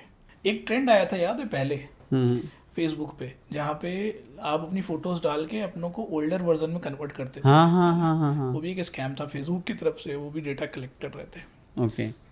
तो वो AI वगैरह को, उस समय तो खैर AI वगैरह नहीं थी, बट आई थिंक कुछ दे वर डूइंग समथिंग. दोस्तों आई थिंक बहुत इंटरेस्टिंग था। कुछ चीज़ें तो बड़ी अमेजिंग थी। बहुत अच्छा लगा हमें ऋषभ से बात करके। काफ़ी सारी नॉलेज हमें गेन करने को मिली। आपने देखा कि आप कैसे छोटी छोटी चीज़ों से बच सकते हो। देखिए, हमारे हाथ में है हम सोशल को कितना एक्सेस देते हैं, कितना फेसबुक को, इंस्टाग्राम को या किसी भी चीज़ को एक्सेस देते हैं। कोशिश करिए कि एक्सेस लेवल्स को कंट्रोल करिए, अपने प्राइवेट डेटा को ज़्यादा शेयर ना करिए। कुछ प्राइवेट फ़ोटोज़ हैं तो उनको शेयर ना करिए या उनको एक अलग डिवाइस पे अलग जगह पर रखिए। यही एक तरीका है आज की डेट में साइबर अटैक्स से बचने का, क्योंकि आपका पर्सनल डेटा जो एक बार लीक होगा वो आप नहीं बचा पाएंगे। दूसरा, ट्रेंड्स को, जैसा कि ऋषभ ने बताया कि ट्रेंड्स के साथ एकदम फ्लो में नहीं जाना है। प्लीज़ एसेस द ट्रेंड्स कि ट्रेंड्स कैसा है, किस चीज़ का है। Because as Rishabh said, if anything is free you are the product, then आपका यूज़ हो रहा है, you are being sold otherwise. तो उससे ही बचिए। हमारे पॉडकास्ट को देखने के लिए बहुत बहुत धन्यवाद। और अगर आपने ये पॉडकास्ट नहीं अभी पूरा देखा है, प्लीज़ इस पॉडकास्ट को शुरू से अंत तक पूरा देखो, बिकॉज मैसिव इन्फॉर्मेशन है। ट्रस्ट मी, इस पॉडकास्ट को बिल्कुल भी स्किप नहीं करना है, पूरा देखना है। Thank you so much for watching. Thank you Rishabh for coming on the podcast. Thank you for having me. Thank you everyone for watching us. भाई बहुत बढ़िया पॉडकास्ट हमने शूट किया, बहुत टेक्निकल चीज़ों पे बात करी है। साइबर वॉर से लेकर हमने जो डे टू डे हैकिंग होती है उन सब पे बात करी है, प्रिवेंटिव मैकेनिज्म पे बात करी है, हैकिंग डिवाइसेस पे बात करी। आई थिंक बहुत बहुत मज़ा आया मुझे इन सब पे बात करके, और काफ़ी अच्छा पॉडकास्ट रहने वाला है। और जो भी यूट्यूब पे देख रहे हो, प्लीज़ सब्सक्राइब करो लिविंग वायरल, प्लीज़ सब्सक्राइब करो लिविंग वायरल को, और अपने फ्रेंड्स और फैमिली के साथ ये पॉडकास्ट शेयर करना बहुत हेल्पफुल और इंसाइटफुल होने वाला है। Thank you.